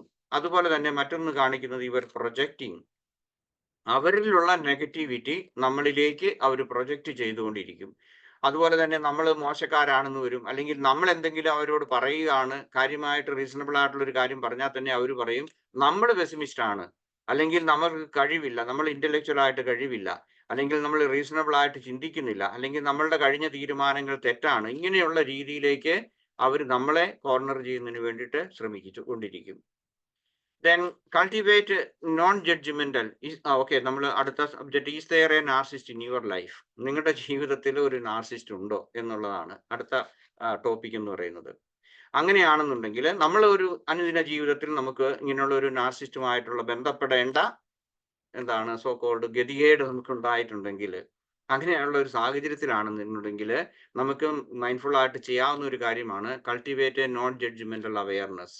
ഇവരുമായിട്ട് എവിടെയെങ്കിലും ഏതെങ്കിലും തരത്തിൽ വീട്ടിലാകാം, അല്ലെങ്കിൽ ജോലി സ്ഥലത്താകാം, ഒരു നോൺ ജഡ്ജ്മെന്റൽ ആയിട്ടുള്ള ഒരു അവയർനെസ് നമ്മൾ കീപ്പ് ചെയ്യുന്നതിന് വേണ്ടിയിട്ട് ശ്രമിക്കുക. Observation without judgement. ഇവരുടെ ഈ സ്വഭാവ രീതികൾ, അവരുടെ ഗ്യാസ് ലൈറ്റിംഗ് അല്ലെങ്കിൽ മറ്റതുപോലെയുള്ള ഈ രീതിയിലുള്ള അവസരോചിതമായി നമ്മളെ ഉപയോഗിക്കാനുള്ള കാര്യങ്ങൾ, ഇങ്ങനെയുള്ളതിനെ ഒബ്സർവ് വിത്തൗട്ട് ജഡ്ജ്മെന്റ്, നമ്മൾ ജഡ്ജ്മെന്റ് ഇല്ലാതെ നമ്മൾ ചെയ്യുക. Then acceptance that I am living with a narcissist, or I am working with a narcissist, or I have a narcissist neighbor. ഇങ്ങനെയുള്ള കാര്യങ്ങളിൽ നമ്മൾ അത് അംഗീകരിക്കാൻ നമ്മൾ തയ്യാറാകുക. A narcissistic behaviour is a result of their own experience. നമ്മൾ അത് വേറൊന്നുള്ള അക്സെപ്റ്റൻസിന്റെ ഒരു ഭാഗം. ഒന്ന്, അവരെ നാർസിസ്റ്റ് ആയിട്ട് നമ്മൾ കാണുക. രണ്ടാമത്, ഇവരുടെ എക്സ്പീരിയൻസും അതുപോലെ സൈക്കോളജിക്കൽ ആയിട്ടുള്ള ആ മേക്കപ്പ് അല്ലെങ്കിൽ അവരുടെ ആ ഡിസോർഡർ, ഇതാണ് നമ്മളുടെ ഇവർ നമ്മളിലേക്ക് പ്രൊജക്റ്റ് ചെയ്യുന്നത് എന്നുള്ള ആ ഒരു യാഥാർത്ഥ്യത്തെ നമ്മൾ അംഗീകരിക്കാൻ തയ്യാറാകുക. മറ്റൊന്ന് എംപതൈസ്. നോട്ട് വിത്തൗട്ട് എന്താണ് വിത്തൗട്ട് എക്സ്ക്യൂസിങ്. അവർ ചെയ്തത് സാരമില്ല എന്ന് വെക്കുന്നതിനേക്കാൾ എംപതൈസ്. എന്താണ് വേറൊരു കാര്യമുണ്ട്. ഒരു നാർസിസ്റ്റ് എപ്പോഴും അവരുടെ നമ്മൾ ആ നാർസിസ്റ്റിക് ആയിട്ടുള്ള ബിഹേവിയർ കൊണ്ട് നമ്മൾ വേദനിക്കുന്നതിനേക്കാൾ കൂടുതൽ അവരുടെ ഉള്ളിൽ അവർക്ക് സംഘടനകളും വേദനകളും ഉണ്ട്. അതാണ് ആ പെയിൻ ആണ് അവർ പലപ്പോഴും നമ്മളിലേക്ക് പ്രൊജക്റ്റ് ചെയ്യുന്നത്. അപ്പൊ ഇങ്ങനെയുള്ള ആ ഒരു യാഥാർത്ഥ്യം കൂടി നമ്മൾ മനസ്സിലാക്കി അവരോട് കൂടുതൽ എമ്പതി ഉള്ളവരാകാൻ വേണ്ടി നമ്മൾ ശ്രമിക്കുക.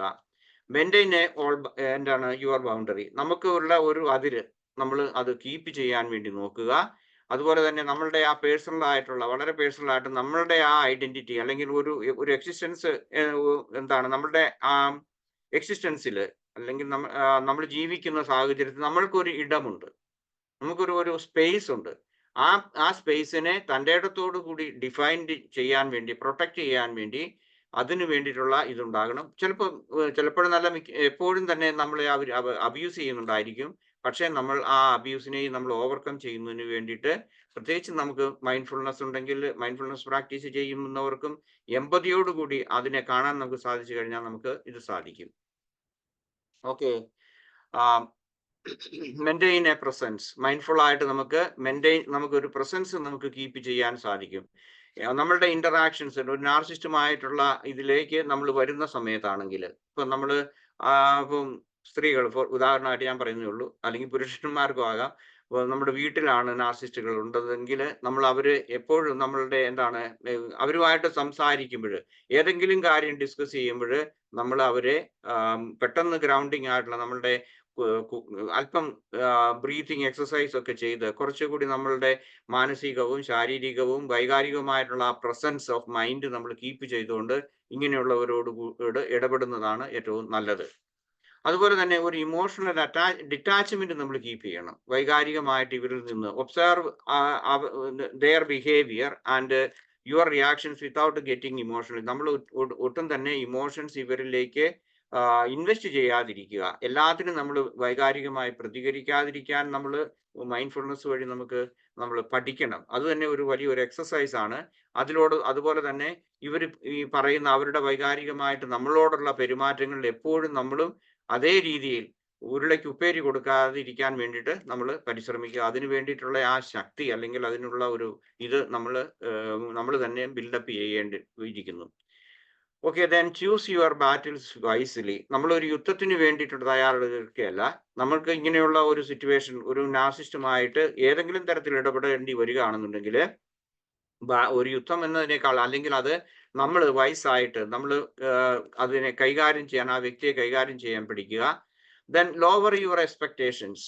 ഇവരിൽ നിന്ന് ഇങ്ങനെയുള്ള ആ എക്സ്പെക്ടേഷൻസ് നമ്മൾ കുറച്ച് കാണാൻ വേണ്ടി നമ്മൾ ശ്രമിക്കുക. അല്ലെങ്കിൽ അവരിൽ നിന്ന് കൂടുതലായിട്ട് നമ്മൾ എക്സ്പെക്ട് ചെയ്യാതിരിക്കുക. Avoid bringing up the past. അതുപോലെ തന്നെ അയാളോട് നീ ഇന്നതാണ് നമ്മളുടെ പാസ്റ്റ്, നീ എന്നോട് ചെയ്തു എന്നുള്ളതിനെ കുറിച്ച് അല്ലെങ്കിൽ നമ്മുടെ സംസാരത്തിലും ഇടപഴകുന്ന സമയത്തും കൂടുതൽ പാസ്റ്റ് ആയിട്ടുള്ള ആ എക്സ്പീരിയൻസുകൾ അല്ലെങ്കിൽ ഇൻസിഡൻസ് നമ്മൾ കൊണ്ടുവരാതിരിക്കാൻ നോക്കുക. Educate your self. ഈ നാർസിസത്തെ കുറിച്ച് കൂടുതലായിട്ട് പഠിക്കുക. അതുപോലെ തന്നെ സൈക്കോളജി അല്ലെങ്കിൽ ബിഹേവിയറൽ സൈക്കോളജി ഇങ്ങനെയുള്ള കാര്യങ്ങൾ, അതുപോലെ എങ്ങനെയാണ് നാർസിസ്റ്റുകളോട് പെരുമാറേണ്ടത് എന്നുള്ള കാര്യങ്ങളെ കുറിച്ച് നമുക്ക് സെൽഫ് എഡ്യൂക്കേഷന് വേണ്ടിയിട്ട് നമ്മൾ പരിശ്രമിക്കണം. Then understand your triggers. ഏത് തരത്തിലാണ് നമ്മൾ നാർസിസ്റ്റുകളുമായിട്ട് സംസാരിക്കുന്ന സമയത്തുണ്ടാകുന്ന കൂടുതൽ ഏറ്റുമുട്ടലുകൾ, കൂടുതൽ സിറ്റുവേഷൻസ് വഷളാക്കുന്നത് എങ്ങനെയാണെന്നുള്ളതിനെ കുറിച്ചും അത് ഏതെല്ലാം രീതിയിലാണ് എന്നിലുള്ള ട്രിഗേഴ്സ് എന്നുള്ളത് നമ്മൾ ബോധപൂർവം നമ്മൾ മനസ്സിലാക്കണം. അതുപോലെ തന്നെ ഗെറ്റ് ഹെൽപ്പ് ഇഫ് നീഡഡ്. നമുക്ക് വേണ്ടത്ര രീതിയിൽ ഒത്തൊരുമിച്ച് പോകാൻ സാധിക്കുന്നില്ലെങ്കിൽ വിദഗ്ധമായിട്ടുള്ള ആളുകളിൽ നിന്ന് കൂടുതൽ നമുക്ക് സഹായം നമുക്ക് സ്വീകരിക്കാൻ നമുക്ക് സാധിക്കും. അതുപോലെ തന്നെ never put yourself in a victim mode. നമ്മൾ ഒരു വിക്ടീം മോഡ് എന്ന് പറയുമ്പോൾ അതിന്റെ മലയാളം എന്താണ്? ഒരു ഇരയുടെ ഒരു മോഡിൽ നമ്മൾ ആക്കി കഴിഞ്ഞാൽ നമ്മൾ എപ്പോഴും ഫൈറ്റിങ്ങിലേക്ക് പോകുള്ളൂ. ഞാനിപ്പോ പറഞ്ഞതുപോലെ പല കാര്യങ്ങളും നമുക്ക് അവരെ മനസ്സിലാക്കുക, അവരോട് കൂടുതൽ എമ്പതി കാണിക്കുക, അതുപോലെ തന്നെ ആ ട്രിഗേഴ്സ് നമ്മൾ ഒഴിവാക്കാൻ നോക്കുക, ഇമോഷണൽ അറ്റാച്ച്മെന്റ് ഇല്ലാതിരിക്കുക. ഇങ്ങനെയുള്ള കുറെ കാര്യങ്ങൾ നമ്മൾ ചെയ്യുന്നതിന് എല്ലാത്തിനും വിരുദ്ധമായിട്ട് വരുന്നതാണ് വിക്ടീം മോഡാണ്. ഞാൻ ഒരു ഇരയാണ് എന്നുള്ള ഒരു ഇത് വന്നു കഴിഞ്ഞാൽ എപ്പോഴും നമ്മൾ ഫൈറ്റിലേക്ക് നമ്മൾ പോകുള്ളൂ. നമുക്ക് അത് വരാതിരിക്കാൻ വേണ്ടി ഒരിക്കലും നമ്മൾ ഒരു മൈൻഡ്ഫുൾനെസ് പ്രാക്ടീസ് ചെയ്യുന്ന ഒരാൾ ഒരിക്കലും never put yourself in a victim mode. Okay, നമ്മളെല്ലാം ചെയ്തു, എല്ലാ കാര്യങ്ങളും നമ്മൾ ചെയ്തു, മൈൻഡ്ഫുള്ളായി, നമ്മൾ ഇമോഷണൽ ഇൻവെസ്റ്റ്മെന്റ് ഇല്ല അല്ലെങ്കിൽ മറ്റുള്ള എല്ലാ കാര്യങ്ങളും ചെയ്തു. Still if you are having troubles, if you are suffering, if you are a victim of, ഞാൻ വിക്ടിം എന്ന് ഉപയോഗിച്ചെങ്കിലും അത് ഭാഷയുടെ ഒരു ഭാഗമാണ്, അങ്ങനെയാണെന്ന് തോന്നുന്നെങ്കിൽ what you can do further. ഇനി നമുക്ക് എന്ത് ചെയ്യാം എന്ന് ചോദിച്ചാൽ pause and breathe, grounding exercise നമ്മൾ മൈൻഡ്ഫുൾനെസ്സിലൂടെ നമുക്ക് ചെയ്യാൻ സാധിക്കും. അതുപോലെ തന്നെ മറ്റൊന്നാണ് സ്റ്റാർട്ട് എ ന്യൂ ഹോബി. കാരണം ഇതേക്കുറിച്ച് മാത്രം ചിന്തിച്ച് തല പുണ്ണാക്കിയിട്ട് കാര്യമില്ല. അപ്പൊ എന്താണ് സ്റ്റാർട്ട് എ ന്യൂ ഹോബി? ഏതെങ്കിലും ഒരു ഹോബികൾ കണ്ടുപിടിക്കാൻ നോക്കുക. എന്തെങ്കിലും read a particular book, maybe നാർസിസത്തെ കുറിച്ചാകാം, മറ്റെന്തെങ്കിലും നമുക്ക് ഇൻഫർമേഷൻ തരുന്ന ഏതെങ്കിലും തരത്തിലുള്ള വായനകളിലേക്ക്, ഹോബികളിലേക്ക് എന്തെങ്കിലും ചെയ്യുക. ന്യൂ സോഷ്യൽ ഈവൻറ്റ്സ്, ഏതെങ്കിലും സാമൂഹ്യപരമായിട്ടുള്ള സോഷ്യൽ ഈവൻറ്റ്സ് ഉണ്ടെങ്കിൽ അതിലേക്ക് എൻഗേജ് ആകുക. അല്ലെങ്കിൽ മറ്റുള്ളവരെ നമ്മൾ സഹായിക്കുന്നതിന് വേണ്ടി നമ്മൾ വോളണ്ടിയർ വർക്കിലേക്ക് നമുക്ക് പോകാൻ സാധിക്കും. കാരണം മുഴുവൻ സമയവും ഇപ്പൊ വീട്ടിലാണെങ്കിൽ, വീടാണ് പ്രത്യേകിച്ച് ഞാൻ പറയുന്നു, അതല്ലെന്നുണ്ടെങ്കിൽ ജോലി കഴിഞ്ഞിട്ട് നമ്മളുടെ ഏതെങ്കിലും സോഷ്യൽ ഈവൻറ്റ്സിലേക്ക് നമ്മുടെ അറ്റൻഷൻ ഡൈവേർട്ട് ചെയ്യുക. ലേൺ എ ന്യൂ സ്കിൽ, നമുക്ക് എന്തെങ്കിലും പുതുതായിട്ട് പഠിക്കാൻ സാധിക്കും. ഭാഷയാകാം, മറ്റെന്തെങ്കിലും കാര്യങ്ങൾ നമുക്ക് പഠിക്കാം. അതുപോലെ ഗെറ്റ് മോർ എക്സസൈസ്, നമ്മളുടെ ഫിറ്റ്നസിന് വേണ്ടി കാരണം നമ്മളുടെ എക്സസൈസ്, ബോഡിലി ആയിട്ടുള്ള എക്സസൈസ് എന്ന് പറയുന്നത് നമ്മളുടെ മാനസികമായിട്ടുള്ള സമ്മർദ്ദവും കുറയ്ക്കാൻ വേണ്ടിയിട്ട് ഉപകരിക്കുന്ന ഒന്നാണ്. Get travel if you can, ഏതെങ്കിലും സൈറ്റ് സീയിങ്ങിനൊക്കെ പോവുക, അഡ്വാൻസ് യുവർ കരിയർ. ജോലി ചെയ്യുന്നവരാണെന്നുണ്ടെങ്കിൽ ആ കരിയറിൽ കൂടുതൽ പ്രൊമോഷൻസ് എന്തെങ്കിലും കിട്ടത്തക്കതിന് വേണ്ടിയിട്ടുള്ള ഏതെങ്കിലും പരിശ്രമങ്ങൾ നടത്തുക. ഇനി ഇതൊന്നും വിജയിക്കുന്നില്ലെങ്കിൽ ഏറ്റവും അവസാനമായിട്ട് നമുക്ക് ചെയ്യാവുന്ന ഒരു സൊല്യൂഷൻ ഉണ്ട്. Find more time for mindfulness meditation. Okay, thank you. ഇനി നമുക്ക് ക്വസ്റ്റ്യനോ ആൻസറോ എന്തെങ്കിലും ചോദിക്കാനുണ്ടെങ്കിൽ പറയാം, അല്ലെങ്കിൽ നിങ്ങൾക്ക് എന്തെങ്കിലും കോൺട്രിബ്യൂട്ട് ചെയ്യാനുണ്ടെങ്കിൽ ഇതിനോട് ബന്ധപ്പെട്ട് എന്തെങ്കിലും പറയാനുണ്ടെങ്കിൽ പറയാം. Thank you for. Thank you sir. അവനവന്റെ ഗുണങ്ങളിൽ മതിമറക്കുന്ന നാർസിസം എന്ന് പറയുന്ന ആ ഒരു പേഴ്സണാലിറ്റിയുടെ ആ ഒരു ട്രൈറ്റ്സിനെ കുറിച്ച് അല്ലെ, എന്നെ കണ്ടാൽ എലിയാണെങ്കിലും ഞാൻ പുലിയാണെന്ന് പറയാൻ ശ്രമിക്കുന്ന ആ ഒരു സ്വഭാവം പലപ്പോഴും നമ്മുടെ ജീവിതത്തിലുണ്ട്. ചിലവർക്കൊക്കെ അതൊരു മൗലിക അവകാശമായി അത് കൂടെ നിൽക്കുന്നുണ്ട്. അത് തീർച്ചയായിട്ടും നമ്മളെ ഒരു ഫീഡ്ബാക്കിലൂടെ, ഒരു പരിവർത്തനത്തിലൂടെ, അത് പ്രത്യേകിച്ച് മൈൻഡ്ഫുൾനെസ്സിലൂടെ എങ്ങനെ അതിനെ കൃത്യമായിട്ട് തിരിച്ചറിയാം, നമ്മളിലേക്ക് തന്നെ തിരിഞ്ഞു നോക്കുമ്പോൾ. കഴിഞ്ഞ 2 ക്ലാസ്സുകളിൽ സാറ് അത് വളരെ കൃത്യമായിട്ട് സംസാരിച്ചു. Thank you sir. തീർച്ചയായിട്ടും നിങ്ങളുടെ എന്തെങ്കിലും ഇൻഫർമേഷൻ ഉണ്ട് ഷെയർ ചെയ്യാം. മീനാക്ഷി മാം പറയൂ. Good evening sir.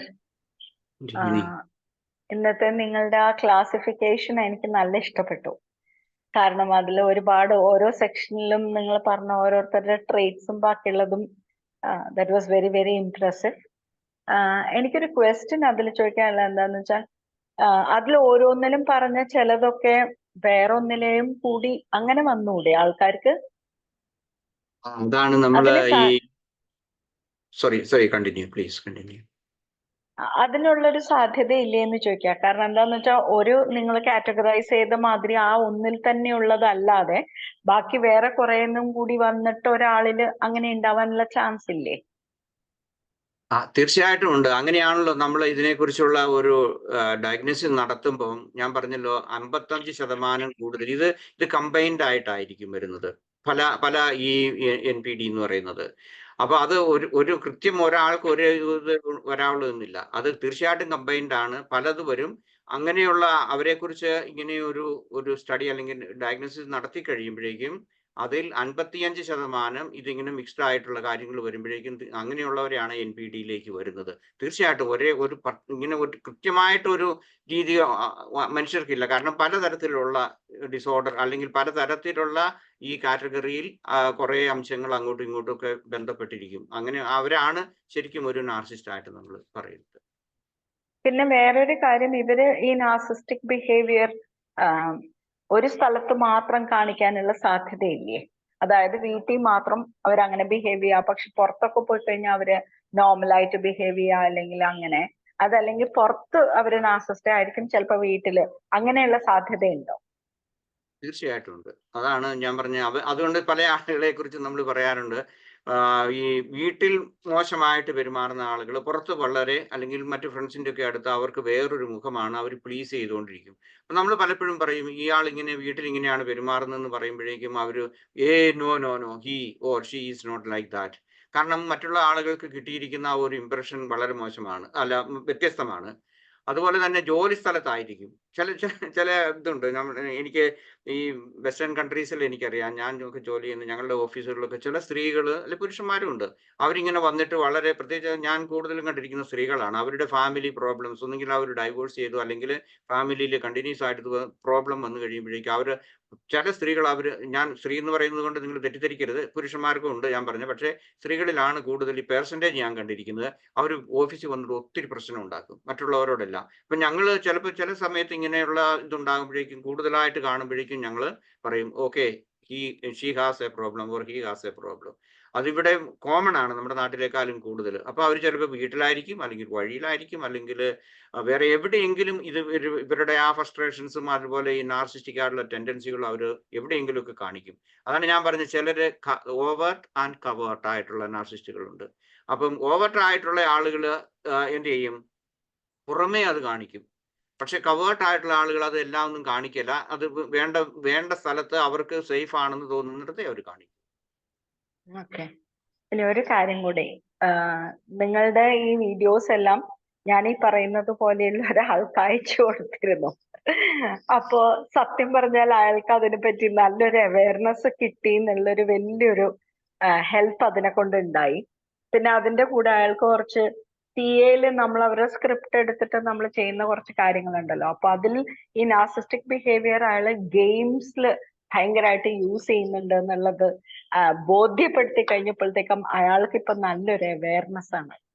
അപ്പൊ അയാൾ ഒരിക്കലും വിചാരിച്ചില്ല actually he's doing that. But അയാൾ ചെയ്ത ഓരോ കാര്യങ്ങളും നമ്മൾ സ്പെസിഫിക് ആയിട്ട് എടുത്തിട്ട് നിങ്ങൾ നോക്ക്, ഇത് ഇങ്ങനെയല്ലേ ചെയ്തത്, അതിൽ ഇങ്ങനെയല്ലേ പറഞ്ഞു, ഇങ്ങനെയല്ലേ, അപ്പൊ അതിൽ ഫൈനലി നിങ്ങൾക്ക് ഒരു പേ ഓഫ് ഉള്ളത് കൊണ്ടല്ലേ ചെയ്തത് എന്നെല്ലാം പറഞ്ഞ് ബോധ്യപ്പെടുത്തുമ്പോ അത് ഒരു ഇൻസ്റ്റൻസ് അല്ല, 2-3 കാര്യങ്ങൾ.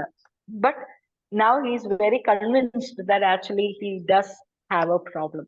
അപ്പൊ അതിന് നിങ്ങളുടെ വീഡിയോസ് എനിക്ക് ഒരുപാട് ഹെൽപ്ഫുൾ ആയിരുന്നു. Thank you so much. Okay, good. Thank you. Yeah. Thank you ma'am. തീർച്ചയായിട്ടും ഇത് തന്നെയാണ്, ഇത് ശരിക്കും ഇൻഫ്ലുവൻഷ്യൽ ആയിട്ട് ഒരു വ്യക്തിയിലേക്ക് പ്രത്യേകിച്ച് അത് ഗൈഡഡ് ആയിട്ട് ചെല്ലുമ്പോൾ വളരെയധികം ഗുണകരമാവും. നേരിട്ട് ഒരുപക്ഷെ ആളുകൾ അത് കണ്ടു കഴിഞ്ഞാൽ അത്രമാത്രം എഫക്റ്റീവ് ആവുന്നില്ല. പക്ഷെ ഒരാള് റിക്വസ്റ്റ് ചെയ്യുകയോ റെക്കമെൻഡ് ചെയ്യുകയോ ഒക്കെ ചെയ്യുമ്പോൾ തീർച്ചയായിട്ടും ഒത്തിരി ഗുണകരമാവും. അരുണി സാറിന് അഭിനന്ദനങ്ങൾ. ജസീന മാം.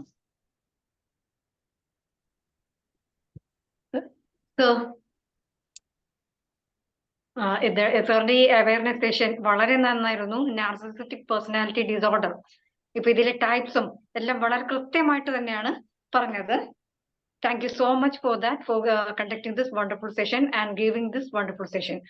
പിന്നെ എനിക്ക് ചോദിക്കാനുള്ളത്, സാർ സൊമാറ്റിക് നാർസിസിസ്റ്റിനെ പറ്റി പ്രതിപാദിച്ചല്ലോ. അപ്പൊ നമുക്ക് ബോഡിയിൽ ഓവർ കൺസേൺ ആവുന്ന ഒരു ടൈപ്പ് നാർസിസം അല്ലേ ഇത്? അപ്പൊ നമ്മൾക്ക് ഹിസ്ട്രിയോണിക് ഉണ്ട്, ഹിസ്ട്രിയോണിക്കിലും നമുക്ക് അറ്റൻഷൻ സീക്കിംഗ് ഉണ്ട്, പിന്നെ അതുപോലെ ബോഡി ഡിസ്ഫോമിക് ഡിസോർഡറിലും അതുപോലെ ബോഡിയെ പറ്റി ഒരു ഓവർ കൺസേൺ ഉള്ള ഡിസോർഡർ ആണല്ലോ. അപ്പൊ നമുക്കിത് എങ്ങനെ, പ്രത്യേകിച്ച് ഹിസ്ട്രിയോണിക്കും ഈ സൊമാറ്റിക് നാർസിസവും ഇതെങ്ങനെ ഡിസ്റ്റിംഗ്വിഷ് ചെയ്യാൻ പറ്റും? So this is my one question. Distinguish ചെയ്യാൻ പറ്റുമെന്നില്ലേ? സോറി, ഒരു ഡിസ്റ്റിംഗ്വിഷ് ചെയ്യാമെന്നാണ് ചോദിച്ചത്. എങ്ങനെ അത് തിരിച്ചറിയാൻ പറ്റും? കാരണം നാർസിസിസ്റ്റിക്കും ഹിസ്ട്രിയോണിക്കും ഒരുപാട് ട്രേറ്റ്സ് അതിൽ അങ്ങോട്ടും ഒരു ഇന്റർകണക്റ്റഡ് ആണല്ലോ. ഓക്കെ. പ്രത്യേകിച്ച് സൊമാറ്റിക് ആവുമ്പോ ബോഡിയെ പറ്റി ഓവർ കൺസേൺ, അറ്റൻഷൻ സീക്കിംഗ്, അതിനെപ്പറ്റി. അപ്പൊ നമുക്ക് എങ്ങനെ ഇത് രണ്ടും, ഇതെങ്ങനെ ഇതാണ് അല്ലെങ്കിൽ സൊമാറ്റിക് നാർസിസം ആണ് അല്ലെങ്കിൽ ഹിസ്ട്രിയോണിക് ആണ്, എങ്ങനെ നമുക്ക് വേർതിരിച്ച് മനസ്സിലാക്കാനും അതായത് നമ്മുടെ ബോഡിയെ പറ്റി നാർസിസ്റ്റിക് ആയിട്ടുള്ള ആളുകളാണെന്നുണ്ടെങ്കിൽ അവർ അതിന് ആ ഇമ്പോർട്ടൻസ് കൊടുക്കുന്നതോടൊപ്പം തന്നെ അവരത് മറ്റുള്ളവരുടെ മുമ്പിൽ പ്രകടിപ്പിക്കാൻ നോക്കും. അതായത് അവരുടെ ശാരീരികമായിട്ടുള്ള സൊമാറ്റിക് നാർസിസ്റ്റുകൾ അവർ കാണിക്കുന്നത്, അവർ ചെയ്യുന്നത്, അത് മറ്റുള്ളവരുടെ അപ്രിസിയേഷൻ അല്ലെങ്കിൽ അത് കിട്ടാൻ വേണ്ടിയിട്ടുള്ള ഒരു പ്രകടനം അവരിൽ കൂടുതലുണ്ടായിരിക്കും. അതേസമയം മറ്റുള്ള ആളുകൾ, അപ്പൊ ഞാൻ പറഞ്ഞ ബോഡിയെ പറ്റി അല്ലെങ്കിൽ അവരുടെ സ്ത്രീകൾ സൗന്ദര്യത്തെ കുറിച്ച് കൂടുതൽ ബോധമുള്ളവരാണെങ്കിൽ അവരതങ്ങനെ മേക്കപ്പ് ചെയ്യുന്നു, അല്ലെങ്കിൽ അത് ഒരു തെറ്റാണെന്ന് പറയാൻ പറ്റില്ല, അല്ലെങ്കിൽ ഒരു നാർസിസ്റ്റിക് ആയിട്ടുള്ള ആണെന്ന് ഞാൻ കരുതുന്നില്ല. അതുപോലെ തന്നെ നമ്മൾ കൂടുതൽ എക്സസൈസ് ചെയ്യുന്നു, ജിമ്മിൽ പോകുന്നു, അല്ലെങ്കിൽ യോഗ ചെയ്യുന്നു, ഇങ്ങനെയുള്ള കാര്യങ്ങൾ അവരുടെ ആ ബോഡി അവരുടെ ഹെൽത്തിന് വേണ്ടിയിട്ട് അവർ അത് ചെയ്യുന്നത് അത് തെറ്റാണെന്ന് നമുക്ക് പറയാൻ പറ്റില്ല, അല്ലെങ്കിൽ ഒരു നാർസിസ്റ്റിക്. പക്ഷെ അവർ ആ ചെയ്യുന്നതിനെ കുറിച്ച് കൂടുതൽ അവർ മറ്റുള്ളവരോട് പറയുക, ഞാൻ ഇന്നതെല്ലാം ചെയ്യുന്നുണ്ട്, നിങ്ങൾ ചെയ്യുന്നില്ല, നിങ്ങളത് ചെയ്യണം, ഇങ്ങനെയൊക്കെയുള്ള ആ ഒരിതും. പിന്നെ അവരുടെ ആ ഗെയിനിങ്, അവർ അക്വയർ ചെയ്യുന്ന, അല്ലെങ്കിൽ ഇപ്പം എന്താണ് അവരുടെ വെയിറ്റ് കുറച്ചു, ഇങ്ങനെയുള്ള കാര്യങ്ങളൊക്കെ കൂടുതൽ അവര് അഭിമാനം കൊള്ളുകയും അത് മറ്റുള്ളവരുടെ മുമ്പിൽ പ്രകടിപ്പിക്കുകയും മറ്റുള്ളവരെ കാണിച്ചു കൊടുക്കാനും അതിനകത്ത് അവർ കൂടുതൽ ശ്രദ്ധ കൊടുക്കുന്നുണ്ടെങ്കിൽ അതൊരു നാർസിസ്റ്റിക് ആയിട്ടുള്ള ടെൻഡൻസിയുടെ ഭാഗമാണ്. അതായിരിക്കും അതിന്റെ പ്രധാനപ്പെട്ട ഡിസ്റ്റിംഗ്വിഷിംഗ് ഫാക്ടർ എന്നാണ് എനിക്ക് തോന്നുന്നത്. അപ്പൊ അതായത് ഹിസ്റ്ററി നാർസിസ്റ്റിക്കിലാവുമ്പോ അത് കൂടുതലായിട്ട് ഒന്ന് ഷോ ഓഫ് ചെയ്യും ചെയ്ത കാര്യങ്ങൾ. അവരവരുടെ ഹെൽത്തിന് വേണ്ടിയിട്ടല്ല ഇത് കൂടുതൽ ചെയ്യുന്നത്. കാരണം ഇതിങ്ങനെ മറ്റുള്ളവരെ കാണിക്കാൻ വേണ്ടിയിട്ട് അവരുടെ സൗന്ദര്യം അല്ലെങ്കിൽ മറ്റേതെങ്കിലും തരത്തിലുള്ള ബോഡിയിൽ ഞാൻ പറഞ്ഞ ആ സൊമാറ്റിക് ആയിട്ടുള്ള കാര്യങ്ങൾ അവർ മറ്റുള്ളവരെ കാണിക്കാനും അവരുടെ പരിഗണന അല്ലെങ്കിൽ പ്രശംസ പിടിച്ചു പറ്റാൻ വേണ്ടിയിട്ടാണ് ശ്രമിക്കുന്നതെങ്കിൽ അത് ഈ അവരുടെ ബോഡിയെ കുറിച്ചോ, അല്ലെങ്കിൽ ഇപ്പം ഡയറ്റ് കീപ്പ് ചെയ്യുന്നതോ, അല്ലെങ്കിൽ വെയിറ്റ് കുറയ്ക്കുന്നതോ, അല്ലെങ്കിൽ ഫിറ്റ് ആകുന്നതോ ഒക്കെ that is different. Okay, clear sir. എന്തായാലും നാർസിസിസ്റ്റിക് പേഴ്സണാലിറ്റി ഇനിയും ഇതിന്റെ തുടർ എപ്പിസോഡ് ഉണ്ടാവും സർ, ഫർദർ ക്ലാസ്സസ് ഉണ്ടാവും സാറിന്റെ. അപ്പൊ നമ്മള് സ്വയം എങ്ങനെയാണ് നാർസിസ്റ്റ് ആണോ എന്ന് തിരിച്ചറിയുന്നതിനെ കുറിച്ച് കണ്ടു. ഇനി നമ്മൾ നാർസിസ്റ്റുമായിട്ട് എങ്ങനെ എന്താണ് മറ്റുള്ളവരിലുള്ളത്, അല്ലെങ്കിൽ നമുക്ക് എങ്ങനെ ഐഡന്റിഫൈ ചെയ്യാം, അവരുമായിട്ട് എങ്ങനെ how can we cope with a narcissist എന്നുള്ളത് നമ്മൾ കണ്ടു. ഇനി അടുത്തത് ഇതിനെ കുറിച്ച് ഞാൻ പിന്നീട് അടുത്ത ആഴ്ച പറയാം. Okay, thank you so much sir. കാരണം ഇത് ഒത്തിരി നമുക്ക് ഹെൽപ്ഫുൾ ആണ്. കാരണം എവിടെയും നമ്മളിപ്പോ സമൂഹത്തിന്റെ ഏത് ലെവലിലാണെങ്കിലും, അത് വീട്ടിലായാലും കുടുംബത്തിലായാലും പിന്നെ നമ്മളുടെ സോഷ്യൽ പ്ലേസസിലായാലും ഗ്യാതറിങ്സിലായാലും ഒക്കെ നമ്മൾ ഈ ട്രേറ്റ്സ് കണ്ടുകൊണ്ടിരിക്കുന്നതാണ്. പലർക്കും ഉള്ളിൽ ഉണ്ടാവുകയും ചെയ്യും. ചെറിയ രീതിയിൽ നാർസിസിസ്റ്റിക് ട്രേറ്റ് നമുക്കുണ്ടായ അത് ഏതൊരു മനുഷ്യനും ഉള്ളിലുള്ളതുമാണല്ലോ. എന്തായാലും താങ്ക് യു സോ മച്ച്. ഇത്രയും എന്താണ് ഇത്രയും ക്ലിയർ ആയിട്ട് നമുക്ക് കാര്യങ്ങൾ പറഞ്ഞു തന്നതിന് താങ്ക് യു സോ മച്ച്. വേറെ ആർക്കെങ്കിലും എന്തെങ്കിലും സംശയങ്ങളുണ്ടെങ്കിൽ ചോദിക്കുക, അല്ലെങ്കിൽ നമുക്ക് മെഡിറ്റേഷനിലേക്ക് പോവാം. അതിനുശേഷം നമുക്ക് ചോദിക്കാം. എന്തെങ്കിലും ഡൗട്ട് ഉണ്ടെങ്കിൽ, ഇതുമായിട്ട് എന്തെങ്കിലും ആഡ് ചെയ്യാനുണ്ടെങ്കിൽ അഡ്മിറ്റ് ചെയ്യാം.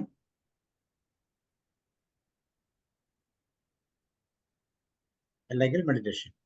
ഓക്കെ.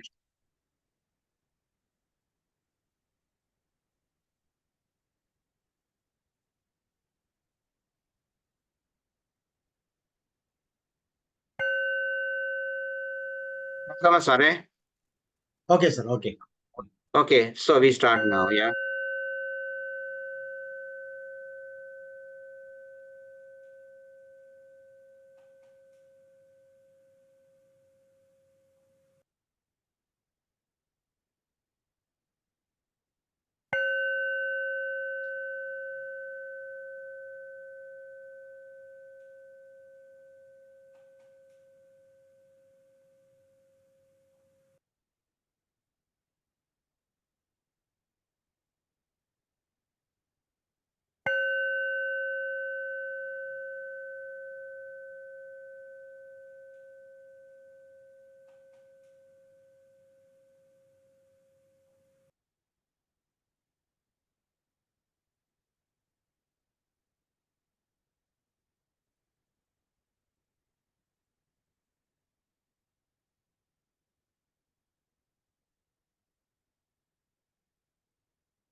പ്രദമായ ഒരു ഇരിപ്പിടത്തിൽ ഇരിക്കുക.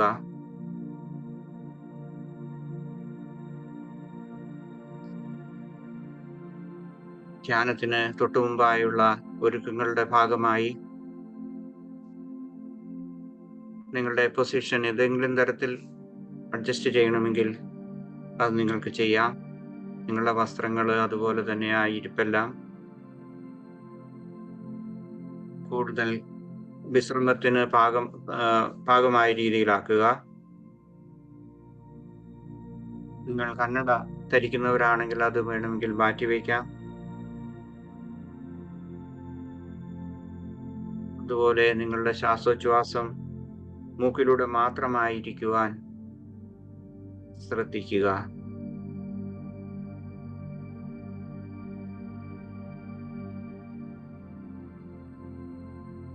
ശ്വാസത്തെ അതിൻ്റെതായ സ്വാഭാവിക താളത്തിലായിരിക്കുവാനും സമ്പൂർണമായ ശാരീരികവും മാനസികവുമായ വിശ്രമത്തിന് പൂർണ്ണമായിട്ടും നിങ്ങൾ ഒരുങ്ങിക്കഴിഞ്ഞാൽ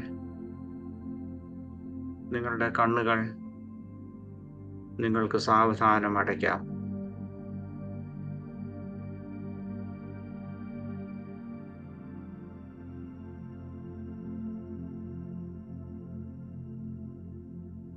നിങ്ങൾ ഇരിക്കുന്ന ഉപരിതലവുമായി നിങ്ങളുടെ ശരീരത്തിന്റെ ബന്ധം അനുഭവിക്കുക അല്ലെങ്കിൽ മനസ്സിലാക്കുക. നിങ്ങളുടെ ശരീരത്തിന്റെ ഭാരവും അത് എങ്ങനെ നിങ്ങളെ താങ്ങി നിർത്തുന്നു എന്നുള്ളതും മനസ്സിലാക്കുക. നിങ്ങളുടെ കാലുകൾ തറയെ സ്പർശിക്കുന്നുണ്ടെങ്കിൽ നിങ്ങൾ ഈ ഭൂമിയുമായി ദൃഢമായി ബന്ധപ്പെട്ടിരിക്കുന്നുവെന്ന് അറിയുക. ആ ബന്ധം നിങ്ങളുടെ സുരക്ഷിതത്വവും സ്ഥിരതയും ശക്തിയും നൽകുന്നു എന്നും അറിയുക.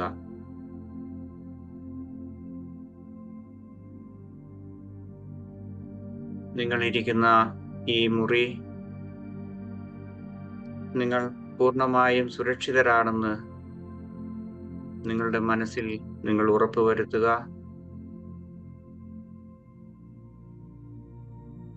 മറ്റുള്ളവരുടെ നിഷേധാത്മകമായ ഊർജം അല്ലെങ്കിൽ ആത്മാരാധകരുടെ ശല്യം, അവരുടെ പീഡനം നിങ്ങളെ ഒരു വിധത്തിലും അലട്ടുകയില്ലെന്നും മനസ്സിൽ ഉറപ്പായി ചിന്തിക്കുക.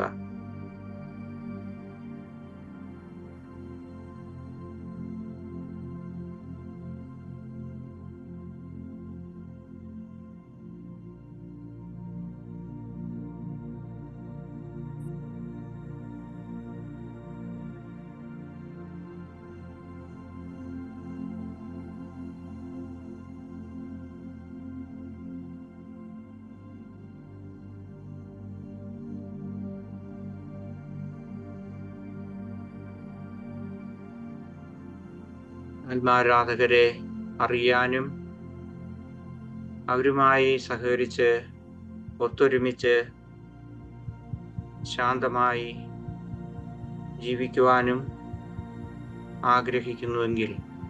ആഗ്രഹിക്കുന്നവരാണല്ലോ നമ്മളെല്ലാവരും. നിങ്ങളുടെ ജീവിതത്തിൽ ഒരു നാർസിസ്റ്റ്, ഏറ്റവും കൂടുതലായി ഒരു നാർസിസ്റ്റ് അല്ലെങ്കിൽ ഒരു ആത്മാരാധകന്റെ കൂടെ നിങ്ങൾക്ക് ജീവിക്കാനോ പെരുമാറാനോ അവസരമുണ്ടായെങ്കിൽ ആ വ്യക്തിയെ നിങ്ങളുടെ മനസ്സിലേക്ക് കൊണ്ടുവരിക. അയാളുടെ ആ ചിത്രം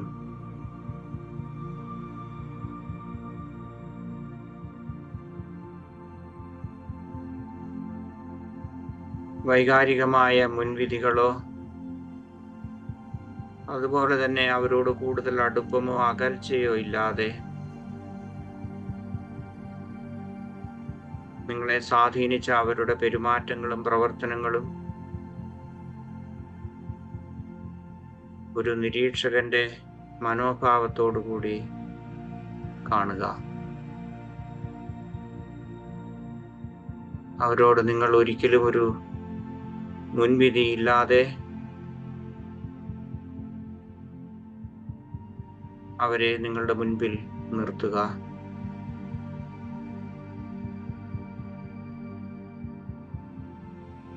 ഒരുപക്ഷെ നമ്മൾ എത്ര ശ്രമിച്ചാലും ഇങ്ങനെയുള്ളവരെ കുറിച്ചുള്ള ചിന്ത, അവരുടെ ചിത്രം,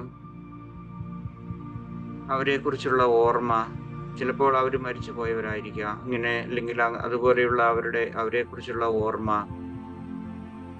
അവരുമായുള്ള സഹവാസത്തിൽ നിന്നുണ്ടായിട്ടുള്ള അനുഭവങ്ങൾ, ഇവയെല്ലാം നമ്മളുടെ മനസ്സിലേക്ക് കടന്നു വരാനും നിഷേധാത്മകമായ വികാരങ്ങൾ നമ്മളുടെ മനസ്സിൽ സൃഷ്ടിക്കാനും ഇപ്പോൾ വളരെയേറെ സാധ്യതയുണ്ട്.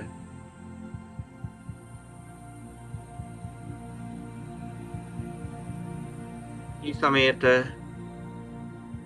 ഏതു തരത്തിലുള്ള നിഷേധാത്മക ചിന്തയാണ് നിങ്ങളുടെ മനസ്സിലേക്ക് വരുന്നതെന്ന് ആദ്യമേ അറിയുക.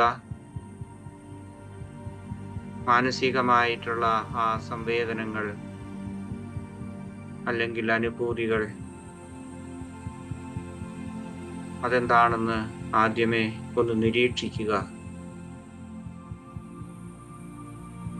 ഇവിടെ നിങ്ങളുടെ മനസ്സിലുണ്ടാകുന്ന ഏത് ചിന്തയും ശരിയോ തെറ്റോ എന്നോ നിങ്ങൾക്ക് അനുകൂലമാണെന്നോ പ്രതികൂലമാണെന്നോ ഒന്നും ഉള്ള ഒരു ന്യായവിധിക്കും തയ്യാറാകരുത്. ആ ചിന്തയെ ഒരു നിരീക്ഷകന്റെ നിലയിൽ നിന്നുകൊണ്ട് ചിന്തിക്കുക മാത്രം ചെയ്യുക.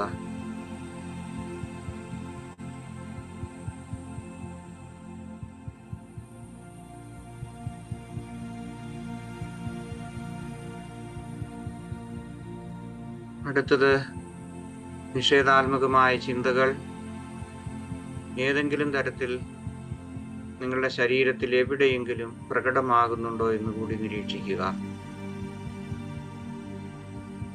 ഒരുപക്ഷെ നിങ്ങളുടെ ഹൃദയഭാഗത്തായിരിക്കാം, അല്ലെങ്കിൽ നിങ്ങളുടെ വയറ്റിലായിരിക്കാം, കൈകാലുകളിലായിരിക്കാം. എവിടെയെങ്കിലും എന്തെങ്കിലും ചലനങ്ങൾ ഈ വ്യക്തിയെക്കുറിച്ച് അല്ലെ വ്യക്തികളെ കുറിച്ച് ചിന്തിക്കുമ്പോൾ ഉണ്ടാകുന്നുണ്ടോ എന്ന് കൂടി നിരീക്ഷിക്കുക.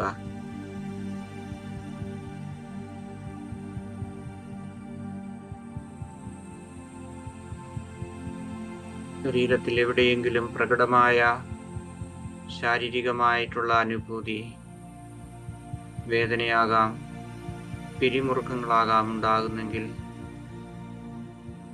നിങ്ങൾക്ക് ഏതാനും പ്രാവശ്യം ദീർഘമായി സാവധാനം ശ്വസിക്കുകയും നിശ്വസിക്കുകയും ചെയ്യാം.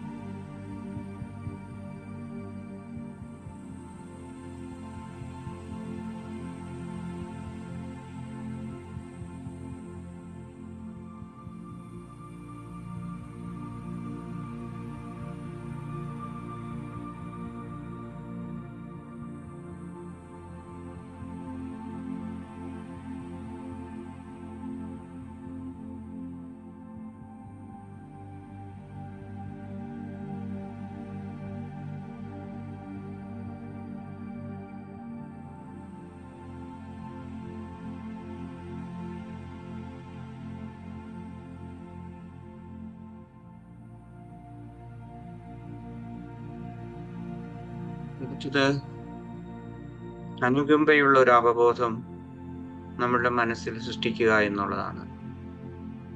ഈ വ്യക്തി നമ്മുടെ കൺമുൻപിലുണ്ട്.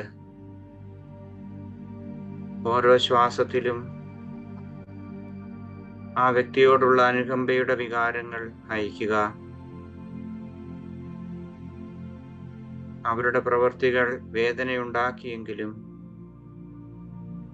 അവർ നമ്മേക്കാൾ കൂടുതൽ കഷ്ടപ്പെടുകയും വേദനിക്കുകയും ചെയ്യുന്നുണ്ടെന്ന് യാഥാർത്ഥ്യം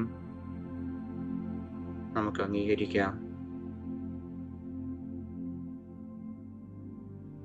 സ്വന്തം കഷ്ടപ്പാടുകളുടെ ഒരു അവസ്ഥയിൽ നിന്നാണ് മറ്റുള്ളവരെ അംഗീകരിക്കാതിരിക്കുകയോ അവഹേളിക്കുകയോ വേദനിപ്പിക്കുകയോ ശാരീരികമായും മാനസികമായും ഉപദ്രവിക്കുകയോ ചെയ്യുന്നതെന്ന് മനസ്സിലാക്കുക.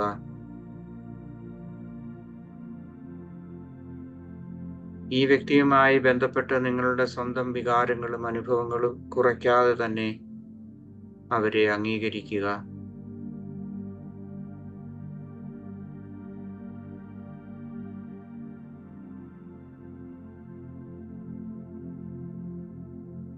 നിങ്ങൾ പൂർണ്ണമായും നിങ്ങളുടെ ശ്വാസോച്ഛ്വാസത്തിൽ ശ്രദ്ധ കേന്ദ്രീകരിച്ചിട്ടുണ്ടോ? ഇപ്പോൾ നിങ്ങളുടെ ശാരീരികമായിട്ടുള്ള അനുഭൂതികൾ എന്താണ്? നിങ്ങളുടെ ഏതെങ്കിലും സന്ധിബന്ധങ്ങളിലോ എവിടെയെങ്കിലും പിരിമുറുക്കങ്ങളോ അസ്വസ്ഥതയോ അനുഭവപ്പെടുന്നുണ്ടെങ്കിൽ അവയെ തിരിച്ചറിയുക, അംഗീകരിക്കുക.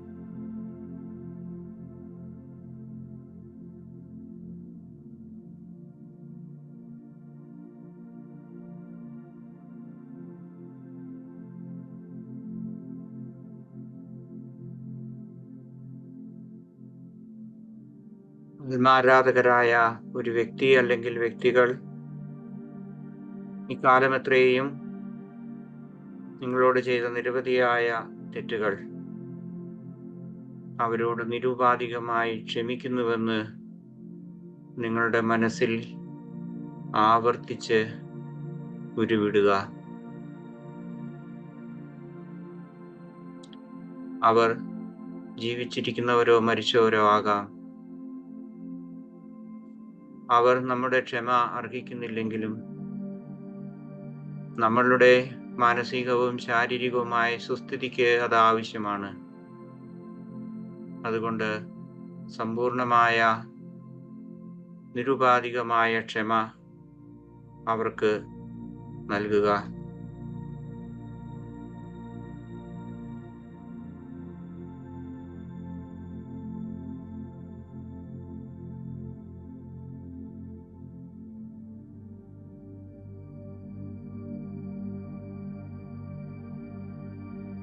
നിങ്ങളുടെ ശ്വാസോച്ഛ്വാസത്തിലേക്ക് സാവധാനം തിരികെ വരിക.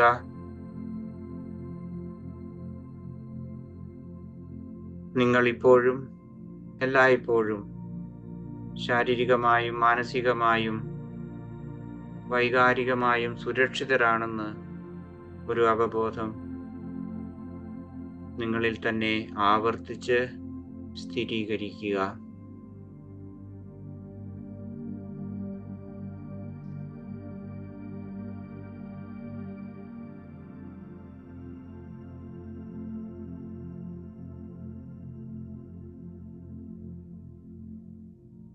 മറ്റുള്ളവരുടെ ആത്മാരാധനാപരമായ പ്രവൃത്തികൾ കൊണ്ട്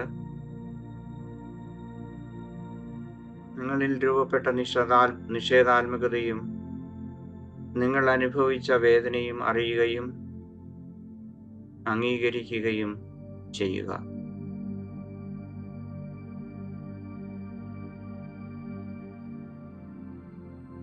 ഭാവാത്മകമായ വികാരങ്ങളും ഊർജവും ആ വ്യക്തിയെക്കുറിച്ചുള്ള ധാരണയും നിങ്ങളുടെ മനസ്സിൽ നിറയ്ക്കുക.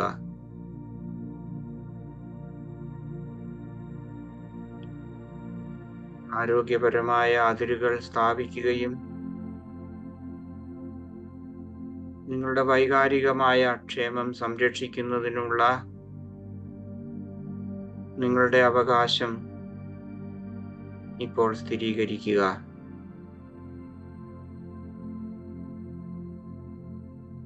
ഒരു വ്യക്തി എന്ന നിലയിൽ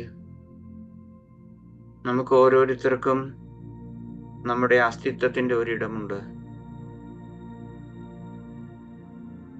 അത് മറ്റുള്ളവർക്ക് കീഴടക്കാനോ മറ്റുള്ളവരെ കീഴടക്കാനോ ഉള്ളതല്ല.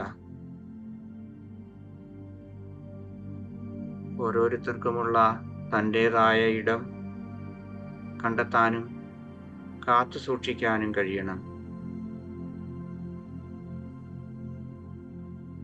എപ്പോഴും ഏത് പ്രതികൂല സാഹചര്യത്തിലും ഞാൻ എൻ്റെ ഇടം കാത്തു സൂക്ഷിക്കുമെന്ന്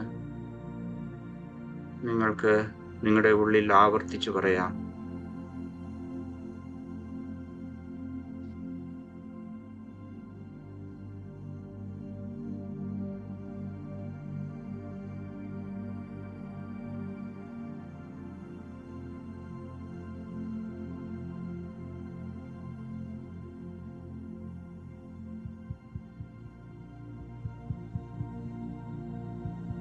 ഓരോ ശ്വാസത്തിലും കൂടുതൽ ശാന്തി, സമാധാനം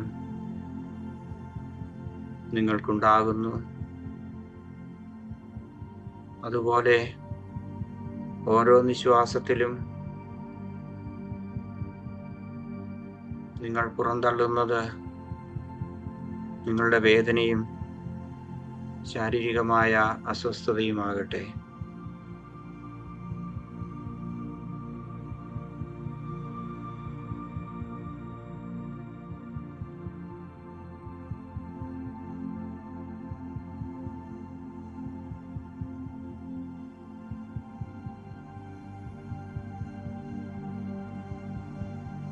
അവസാനമായി ഒരു സംയോജനമാണ്.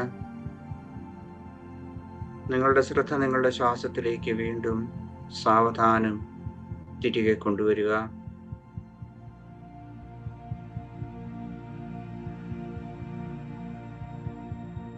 ഈ കഴിഞ്ഞ 20 മിനിറ്റ് ധ്യാനത്തിനായി ചെലവഴിച്ചതിൽ നിങ്ങളെ തന്നെ അഭിനന്ദിക്കുക.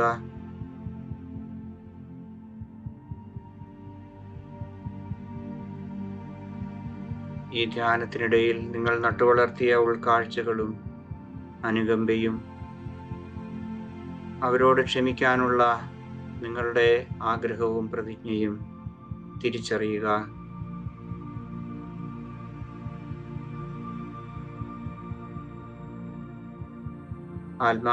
ആത്മാരാധകരോടുള്ള ധാരണയും അനുകമ്പയും അർത്ഥമാക്കുന്നത്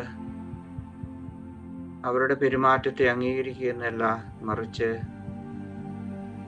ആന്തരിക സമാധാനത്തിൻ്റെയും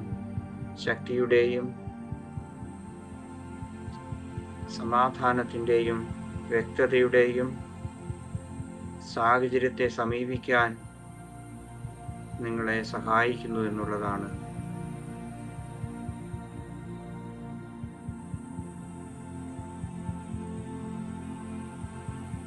ഞാനൊന്ന് അവസാനിപ്പിക്കുന്നതിന് മുൻപ്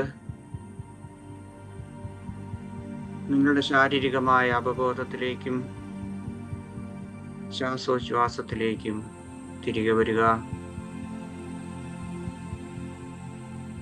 നിങ്ങൾ ഇരിക്കുന്ന മുറിയെക്കുറിച്ച്, അതിൻ്റെ ചുറ്റുപാടുകളെക്കുറിച്ച് പൂർണ്ണമായ അവബോധം വീണ്ടെടുക്കുക.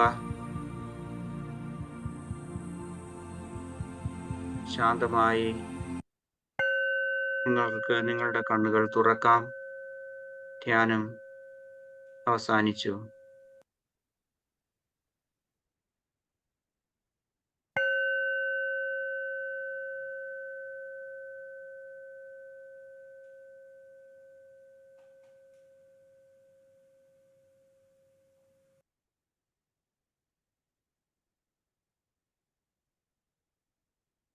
Okay, good evening again.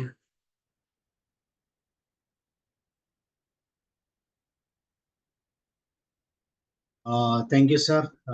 ആർക്കെങ്കിലും എന്തെങ്കിലും കൂടുതൽ ഷെയർ ചെയ്യാനുണ്ടെങ്കിൽ റോയ് സാർ സ്റ്റാർട്ട് ചെയ്യും.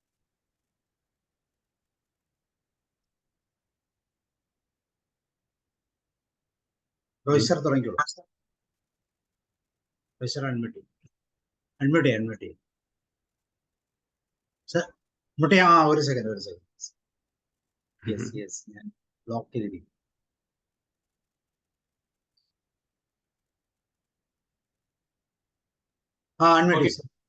Okay sir.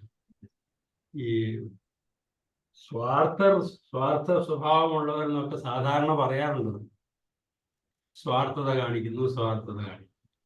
അപ്പോ അത് സാധാരണ മനുഷ്യനുള്ള ഒരു ഭാഗമാണ്. പക്ഷേ സാറ് 10 കാര്യങ്ങൾ വളരെ ക്ലിയർ ആയിട്ട് എക്സ്പ്ലെയിൻ ചെയ്തു. ഇത് ചില അവസരങ്ങളിൽ സ്വാർത്ഥത കാണാറുണ്ട്. പക്ഷേ ഈ പറയുന്ന 10 കാര്യങ്ങളിൽ 2-3 എണ്ണം ഒരാളിൽ വന്നാൽ പൊഴിച്ചിലാവും. 1-2 ഒക്കെ ഇടയ്ക്കൊക്കെ കണ്ടു കഴിഞ്ഞാൽ കുഴപ്പമില്ലാന്ന് വയ്ക്കാം. ഈ 10ഉം ഒരുമിച്ച് അല്ലെങ്കിൽ ഒരു 3/4 ഭാഗങ്ങളും വന്നു കഴിഞ്ഞാൽ വലിയ ബുദ്ധിമുട്ടായി. അപ്പോൾ പിന്നെ ഒരു ഒറ്റ ഭാഗം മാത്രമേ ഇതിനകത്തുള്ളൂ. സാർ പറഞ്ഞ പോലെ പോസ് ആൻഡ് ബ്രീത്ത്, മൈൻഡ്ഫുൾ ആയിട്ടിരിക്കുക, അല്ലാണ്ട് യാതൊരു മാർഗവും ഇല്ല ഒന്നത്. പണ്ട് സാറ് പറഞ്ഞതുപോലെ വികാരങ്ങളെ നമ്മൾ മനസ്സിലാക്കി നിയന്ത്രിച്ച് നിർത്തുക എന്ന് പറയുന്നതാണ് ഏറ്റവും പ്രാക്ടിക്കൽ ആയിട്ടുള്ള ഒരു കാര്യം.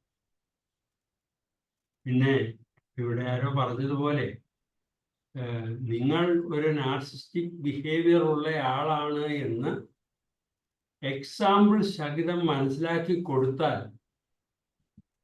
മാറും എന്ന് പറയുന്നത് മനസ്സിലാക്കി കൊടുക്കാൻ പാടാണ്. അത് തന്നെയല്ല, ഒന്നിൽ കൂടുതൽ ഭാഗമുണ്ട് എങ്കിൽ എനിക്ക് തോന്നുന്നില്ല അത് ഈ മനസ്സിലാക്കി കൊടുത്ത് മാറുമെന്ന് എനിക്ക് തോന്നുന്നില്ല. പിന്നെ എനിക്കൊരു അനുഭവം ഉണ്ടായിട്ടുണ്ട്. ഇതുപോലെ ഒരു ചെറുപ്പക്കാരൻ ഇതുപോലെ വന്നു.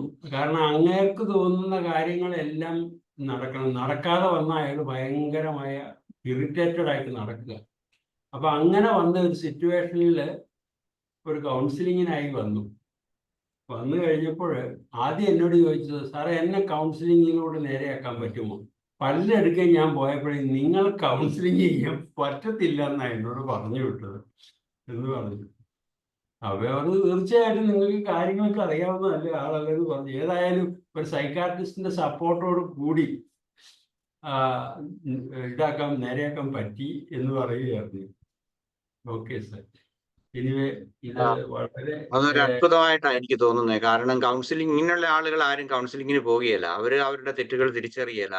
ഒരു നാർസിസ്റ്റിനെ അവരെ അവബോധമുള്ളവരാക്കാൻ, കോൺഷ്യസ് ആക്കാൻ ഇമ്പോസിബിൾ എന്നുള്ള ഒരു അഭിപ്രായക്കാരനാണ് എനിക്ക്. അല്ല എന്റെ അതല്ല സാറേ, അതല്ല ഇതിനകത്ത് ഒരു പ്രശ്നം എന്താണെന്ന് വെച്ച് കഴിഞ്ഞാല് ഇയാളുടെ ഈ ബിഹേവിയർ കൊണ്ട് ഇയാളോട് ആരും അടുക്കാടായി. ഫ്രണ്ട് സർക്കിളും എല്ലാം ഇയാളോട് ആയപ്പോഴത്തേക്കും ഇയാൾ ഇറിറ്റേറ്റഡ് ആയി. ഉടനെ ഇയാൾ എനിക്ക് എന്തോ കുഴപ്പമുള്ളതുപോലെ അയാൾക്ക് ഫീൽ ചെയ്തു. അതാണ് സത്യം. അങ്ങനെയാണ് പല ആൾക്കാരെ അടുത്ത് ചെന്നത്. പക്ഷെ ഇങ്ങനെ പറഞ്ഞപ്പോൾ ഒരു കൗൺസിലിങ്ങിലൂടെ, അല്ലാണ്ട് പ്രോബ്ലം ആണെന്ന് പറഞ്ഞില്ല, പക്ഷെ അത് സൈക്കാട്രിക് കൺസൾട്ടേഷനോട് കൂടി വന്നു. എങ്കിലും ഇടയ്ക്ക് വരുമായിരുന്നു. അപ്പൊ പറഞ്ഞു അങ്ങേരുടെ കയ്യിൽ നിന്ന് ഒരു കത്ത് വാങ്ങിച്ചുകൊണ്ട് വരിക, ഇനി കൗൺസിലിംഗ് നടത്തിയാൽ മതി എന്ന് പറഞ്ഞാൽ ഞാൻ ചെയ്യാന്ന് പറഞ്ഞു. അവസാനം കുഴപ്പമില്ല, ഇനി കാര്യം ചെയ്തോളൂ എന്ന് പറഞ്ഞു. എന്ന് പറഞ്ഞാൽ അങ്ങേരുടെ വന്ന അവസ്ഥയെ ഒന്ന് റിലീവ് ചെയ്യുന്നതിന് സൈക്കാട്രിക് മെഡിസിൻ പറ്റി. എന്നോർത്ത് പൂർണ്ണമായൊന്നും ആകുകയില്ല, എങ്കിലും അതനുസരിച്ച് ഇത് ചെയ്യാൻ പറ്റി. അതുകൊണ്ട് എനിക്കും ആ ഒരു കാര്യത്തിൽ ഒരു സന്തോഷം തോന്നി, സൈക്കാട്രിസ്റ്റിന്റെ ഒരു അപ്രീഷിയേഷൻ കൂടെ കിട്ടിയപ്പോഴും. ഓക്കെ. അപ്പൊ അതുകൊണ്ടാണ് ഞാൻ ഈ നാർസിസ്റ്റിക് ബിഹേവിയറിന്റെ കാര്യം സാറ് പറയുമ്പോൾ തന്നെ ഇത് കോമൺ ആയിട്ട് ഒത്തിരി കാര്യങ്ങളുണ്ട്. പക്ഷെ ഇതെല്ലാം കൂടി നമുക്ക് തിരിച്ചറിയാൻ പറ്റുന്ന ഒരു അവസരം ഒന്നുകിൽ അതുപോലെ ഫ്രണ്ട്ഷിപ്പ് ഉള്ള ആള്, അല്ലെങ്കിൽ നമ്മുടെ തന്നെ വീട്ടിലുള്ള ആൾക്കാർ ആരെങ്കിലും ആണെങ്കിൽ ഇതെല്ലാം കൂടെ നമുക്ക് മനസ്സിലാക്കാൻ പറ്റത്തുള്ളൂ. അല്ലെങ്കിൽ സോഷ്യൽ ലൈഫിൽ അന്നേ 1-2 ഭാഗങ്ങളിലേ നമ്മൾ കാണുകയുള്ളൂ. സൗമ്യ എന്ന് പറയുന്ന ഒരാളിങ്ങനെ ഈ ഷെയർ ചെയ്യുന്നുണ്ടോ എന്ന് ചോദിച്ചു. വീഡിയോ മാത്രമേ ഉള്ളൂ. കാരണം എനിക്ക് ഇപ്പൊ നമ്മളൊരു ഗ്രൂപ്പ്, ഈ ഒരു ഗ്രൂപ്പിന്റെ എനിക്ക് അറിഞ്ഞുകൂടാ. അപ്പൊ അത് ഷെയർ ചെയ്യാൻ ബുദ്ധിമുട്ടാണ്. എന്റെ ഭാഗത്തു നിന്നല്ല ഞാൻ പറഞ്ഞ, അത് അങ്ങനെ സാബു സാറാണ് അതിന്റെ ആള്. ഓൾറെഡി നമ്മുടെ റെക്കോർഡിൽ അവൈലബിൾ ആണല്ലോ. റെക്കോർഡിൽ അവൈലബിൾ ആണ്. വേണമെങ്കിൽ അത് നോക്കാം.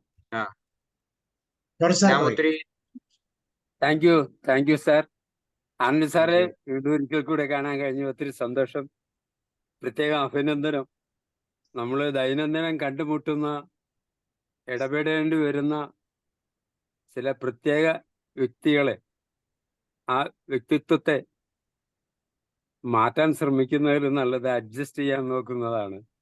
നമുക്കേ അഡ്ജസ്റ്റ് ചെയ്യാൻ പറ്റുള്ളൂ. അയാൾ ആയിരിക്കുന്ന അവസ്ഥയിൽ തന്നെ അയാളെ ഉൾക്കൊള്ളാൻ നമ്മളൊന്ന് പ്രിപ്പയർ ചെയ്യുക എന്നുള്ള വിധത്തിലേക്ക് ഒരു ട്യൂണിങ്, സെൽഫ് ട്യൂണിങ് എന്നാൽ ഞാനിങ്ങനെ അങ്ങ് ഉൾക്കൊള്ളുക. ഒത്തിരി നന്നായി. ഇത്തരത്തുകാരെ ജോലി സ്ഥലത്ത് ഒത്തിരി അനുഭവിക്കാൻ ഇടവന്ന ഒരാളാണ് ഞാൻ. ജോലി ഉപേക്ഷിക്കണമോ എന്നുവരെ ചിന്തിച്ചു. പക്ഷെ സമാനമായി എൻ്റെ അടുക്ക ഒരാൾ വന്നു, ജോർജ് ഞാൻ ഉപേക്ഷിച്ചു പോവുക എന്ന് പറഞ്ഞപ്പോൾ ഞാൻ അയാളോട് പറഞ്ഞു, അല്ല സാർ, നിങ്ങളിപ്പോൾ ഉപേക്ഷിച്ചു പോയാൽ ആർക്കാ നഷ്ടം? അയാൾക്ക് വല്ല നഷ്ടം ഉണ്ടാവോ? നിങ്ങൾ ഇവിടെ നിന്ന് തെളിയിക്കുകയാണെങ്കിൽ എന്നെങ്കിലും അയാൾക്കൊരു ബോധ്യം വരും, ഞാൻ വിചാരിച്ചാലൊന്നും ഇവനെ തോൽപ്പിക്കാനാവില്ല എന്ന് അയാളോട് പറഞ്ഞ് അയാളെ എൻകറേജ് ചെയ്തതാണ് എനിക്ക് ബൂസ്റ്റ് ചെയ്യാനായിട്ട് ഞാൻ പിന്നെ ഉപയോഗപ്പെടുത്തിയത്. അതെ, ഞാനും പേടിച്ച് ഓടിയാൽ ഞാൻ ഓടിപ്പോയി, കളത്തിന് പുറത്തല്ലേ, പിന്നെ കളിക്കാൻ പറ്റൂലല്ലോ. പക്ഷെ അകത്ത് നിന്ന് തന്നെ കളിച്ചു. ഒരു സമയം വല്ലാത്ത സ്ട്രഗിളിങ് ശരിക്കും അനുഭവപ്പെട്ടു. സാറ് പറഞ്ഞു വന്നപ്പോൾ ഞാനൊക്കെ ഓർത്ത മുഴുവൻ അങ്ങനെ തന്നെ ഫീൽ ചെയ്തുകൊണ്ടിരിക്കുവായിരുന്നു. അയാളെപ്പോ വിളിക്കാൻ വേണ്ടി ഞാൻ ഫോണിൽ സെലക്ട് ചെയ്ത് വെച്ചിരിക്കുക, ഇപ്പൊ തന്നെ ഒന്ന് വിളിക്കണം. മറക്കാൻ പറ്റൂല. ഞാൻ റിട്ടയർ ചെയ്തിട്ട് 11 കൊല്ലമായി, അയാൾ റിട്ടയർ ചെയ്തിട്ട് 17 കൊല്ലമായി. അപ്പോ അയാളിപ്പോ ഒന്ന് വിളിക്കണമെന്ന് വിചാരിക്കുന്നു. ഇതിനു മുമ്പ് ഇടയ്ക്കിടയ്ക്ക് വിളിക്കാറുണ്ട്. എന്നാലും ചില ദയനീയാവസ്ഥയിലാണെന്നാണ് ഞാൻ കേട്ടത് ആളെ കുറിച്ച്. എന്തായാലും സാറേ, ഒത്തിരി നന്നായി. അതെ, ഇത് തന്നെ പ്രായോഗിക വിദ്യയാണ് സാർ പറഞ്ഞു തന്നെ. ഒത്തിരി സന്തോഷം, ഒത്തിരി നന്ദി. Thank you sir. Thank you sir. വേറെ ആർക്കെങ്കിലും എന്തെങ്കിലും ഷെയർ ചെയ്യാനുണ്ടോ? 10 മുതൽ 20% വരെ നമ്മുടെ ലൈഫിലും കാണാവുന്ന ഒരു ചെറിയ പേഴ്സണാലിറ്റി പ്രോബ്ലമാണ്. പക്ഷെ അത് നമുക്ക് മനസ്സിലാകുന്നില്ല എന്നുള്ളതാണ് പലപ്പോഴും പ്രത്യേകതയുള്ള കാര്യം. മറ്റുള്ളവർക്ക് അത് കൃത്യമായിട്ട് മനസ്സിലാകും. എന്താണ് ഈ കക്ഷി പറയുന്നത്, എന്ത് കണ്ടിട്ടാണ് പറയുന്നതൊക്കെ തോന്നുന്ന ഒരവസ്ഥ. അപ്പൊ നമ്മളിലുണ്ടെങ്കിൽ തീർച്ചയായിട്ടും നമുക്ക് അത് തിരുത്താൻ പറ്റും, മൈൻഡ്ഫുള്ളായി. അതിനുള്ള സ്റ്റെപ്പുകളിലൂടെയാണ് കഴിഞ്ഞ 2 ആഴ്ച. തുടർന്നും നമുക്ക് ആന്റണി സാറിന്റെ ക്ലാസ്സുകളിലൂടെ പേഴ്സണാലിറ്റി ഡിസോർഡറിന്റെ ഒരു ട്രൈറ്റ്സിനെ നമുക്ക് നമ്മളുടേതായ രീതിയിൽ ഒന്ന് മാറ്റിയെടുക്കും. അത് തീർച്ചയായിട്ടും ശുഭകരമാണ്. മറ്റുള്ളവരിലേക്ക് ഇത് കൃത്യമായിട്ട് പകർന്നു കൊടുക്കാനും സാധിക്കും.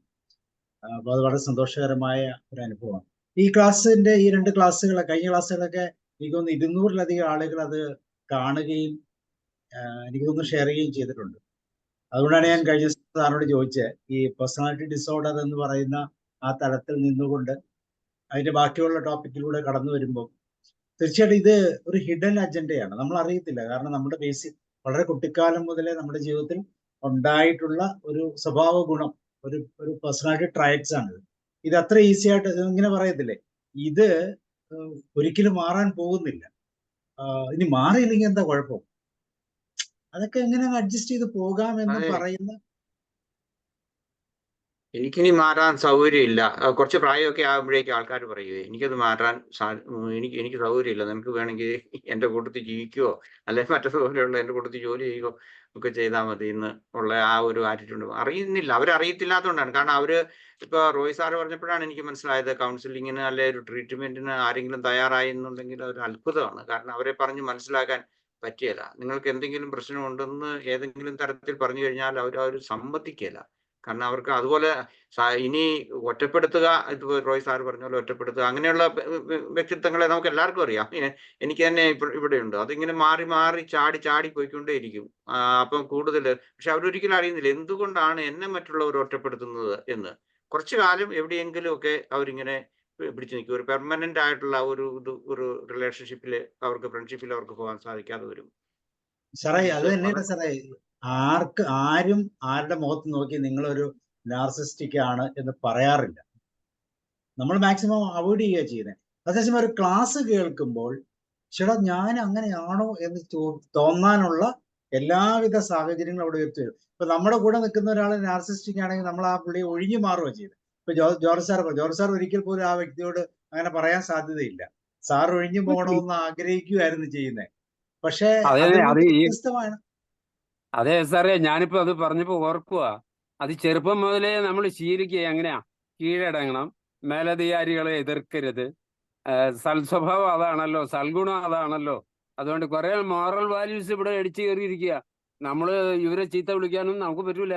തെറിക്കുത്തരം മുറിപ്പത്തൽ എന്ന് പറയുന്ന പോലെയുള്ള പ്രയോഗമൊക്കെ ചിലപ്പോഴൊക്കെ ആവശ്യമാണ്. തെമ്മാണി ആഭാസനമൊക്കെ സമൂഹത്തിന് അത്യാവശ്യമാണെന്ന് പറയുന്ന ചില സന്ദർഭമുണ്ട്. അപ്പൊ എല്ലാവരുടെയും മാന്യത സമൂഹത്തിന് വലിയ ശാപമാണ്. ചില നേരങ്ങളിലെങ്കിലും അത് സത്യമാണ്. പ്രതികരിക്കണം. പ്രത്യേകിച്ച് ഉയർന്ന പൊസിഷനിൽ ഇരിക്കുന്നവർക്ക് താഴെക്കിടയിലുള്ളവരുടെ ആ ശരിക്കുള്ള ഫീലിങ്സ് ഒന്നും അവർക്ക് തിരിച്ചറിയാൻ പറ്റത്തില്ല. അവരെപ്പോഴും നോക്കുന്നത് അവര് പെർഫെക്റ്റ് ആണ്, ശരിയാണ്. ഇപ്പൊ ഞാൻ എൻ്റെ ഒരു ബോസ്, ഏറ്റവും ടോപ്പായിട്ടുള്ള ഡിസ്ട്രിക്ട് ബോസ് തന്നെ സംസാരിച്ചപ്പോൾ യാദൃശ്യമായിട്ട് ചോദിച്ചു എങ്ങനെ ഇവരെയൊക്കെ നന്നാക്കി എടുക്കാം, ഈ സ്റ്റാഫുകളെയൊക്കെ നന്നാക്കി. അപ്പൊ ഞാൻ അദ്ദേഹത്തോട് പറഞ്ഞ ഇത്രേ ഉള്ളൂ, സാർ പേഴ്സണലായിട്ട് അയാളൊന്ന് വിളിക്കൂ, ഇൻഡിവിജ്വലായിട്ട് ഒരു ദിവസം ഒരാളെ വെച്ച് കൂടി വന്ന ഒരു 10-500 സ്റ്റാഫ് ഉണ്ട്, ഒന്ന് വിളിക്കൂ. അപ്പൊ പുള്ളി എന്നെ ഷൗട്ട് ചെയ്തു, ഞാൻ എന്തായി പറയുന്നത്, ഞാനൊരു ഇത്ര ഉയർന്നൊരു ഉദ്യോഗസ്ഥൻ സാധാരണ പോകുന്ന സ്റ്റാഫിനെയൊക്കെ വിളിക്കൂ, ഇറ്റ് ഈസ് ഇമ്പോസിബിൾ എന്ന് പറഞ്ഞു. പക്ഷെ എപ്പോഴൊക്കെ വീണ്ടും കാരണം പ്രശ്നം പുള്ളി ഉപയോഗിക്കുന്ന റിസൾട്ട് കിട്ടുന്നില്ല. അപ്പൊ വീണ്ടും നമ്മളെ കാണുമ്പോൾ വീണ്ടും ചോദിക്കും. അപ്പോൾ ഞാൻ സെയിം തന്നെ പറഞ്ഞു. പക്ഷെ 1 വർഷത്തിന് ശേഷം അദ്ദേഹം ഈ പറയുന്ന രീതിയിൽ ഈ പറയുന്ന ആളുകളെ പേഴ്സണലായിട്ട് വിളിച്ചു കഴിയുമ്പോഴാണ് പുള്ളിക്ക് മനസ്സിലാകുന്നത് ഈ പറയുന്ന ടോപ്പായിട്ടുള്ള ഒരു ഒഫീഷ്യൽ വിളിക്കുമെന്ന് വരുമ്പം അയാളുടെ പ്രൊഡക്ടിവിറ്റി കൂടി. ഒരു സെഷനിൽ ഒറ്റയാളെ വിളിച്ചാൽ മതി. ഒറ്റയാളെ വിളിക്കുമ്പോൾ ഓട്ടോമാറ്റിക്കായിട്ട് ഈ ന്യൂസ് മറ്റുള്ളവരിലേക്ക് പകരും. അപ്പൊ അവരും വിചാരിക്കും ഉടൻ തന്നെ എന്നെയും വിളിക്കാൻ സാധ്യതയുണ്ട്. അപ്പൊ അങ്ങനെ വിളിക്കുമ്പോൾ, ഇപ്പോൾ എക്സാമ്പിൾ പറഞ്ഞാൽ എൻ്റെ കോള് ആദ്യമേ എൻ്റെ GM ആണോ എന്ന് നോക്കിയിട്ടാണ് ഞാൻ എടുക്കുന്നത്. അത്ര വിജിലന്റ് ആണ്. അപ്പൊ എന്റെ പ്രൊഡക്ടിവിറ്റി കൂടും ഡെഫിനറ്റ്ലി. അപ്പൊ ആ ടെക്നിക്ക് പുള്ളി അപ്ലൈ ചെയ്തു, പുള്ളിക്ക് നല്ലോണം പ്രൊഡക്ടിവിറ്റി കിട്ടി. അത് കാരണം ഒത്തിരി വേറെ ഇഷ്യൂസ് ഒക്കെ ഉണ്ടായി. കാരണം ഒഫീഷ്യൽസ് തമ്മിൽ അതിന്റെ ബോസ്, അവരുടെ തൊട്ട് താഴെയുള്ള ബോസ് ഒക്കെ ആയിട്ട് വലിയ പ്രശ്നങ്ങളൊക്കെ ഉണ്ടായി. കാരണം അവരെക്കാളും നല്ലോണം ഔട്ട്പുട്ട് ഡയറക്റ്റ് ആയിട്ട് കൊടുക്കാൻ തുടങ്ങി.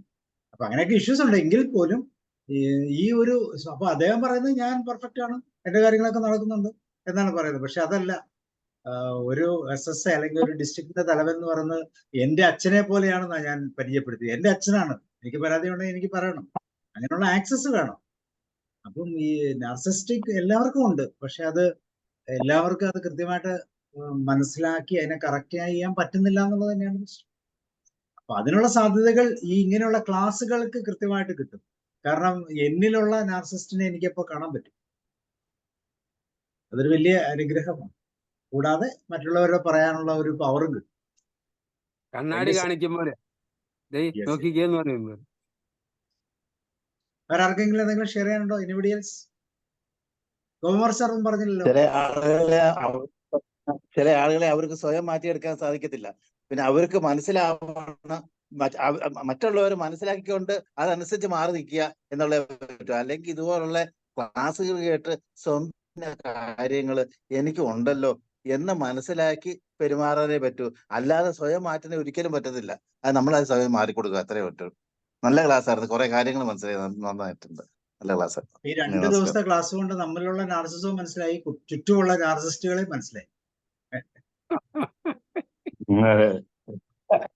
കാര്യങ്ങളൊക്കെ മനസ്സിലായി. അതെ അതെ അതെ, കൂടുതൽ അവയർനെസ്സിലേക്ക് നമ്മൾ കടന്നു പോകും. Okay, thank you. വേറെ ആർക്കൊന്നും ഷെയർ ചെയ്യാനില്ലെന്ന് തോന്നുന്നു. അങ്ങനെയാണ് നമുക്ക് വൈൻഡപ്പ് ചെയ്യാം. നാളത്തെ ദിവസം നമുക്ക് വിറ്റാമിൻ ഡിയുടെ ധാരണകളും അബദ്ധധാരണകളെ കുറിച്ചുള്ള ഒരു ക്ലാസ് ആണ്, holistic health, vitamin D. Thank you Antony sir. വീട്ടിൽ നമുക്ക് have a nice evening and good night Good to night, you sir. all. Bye. Thank you so much and good night all. Love you all.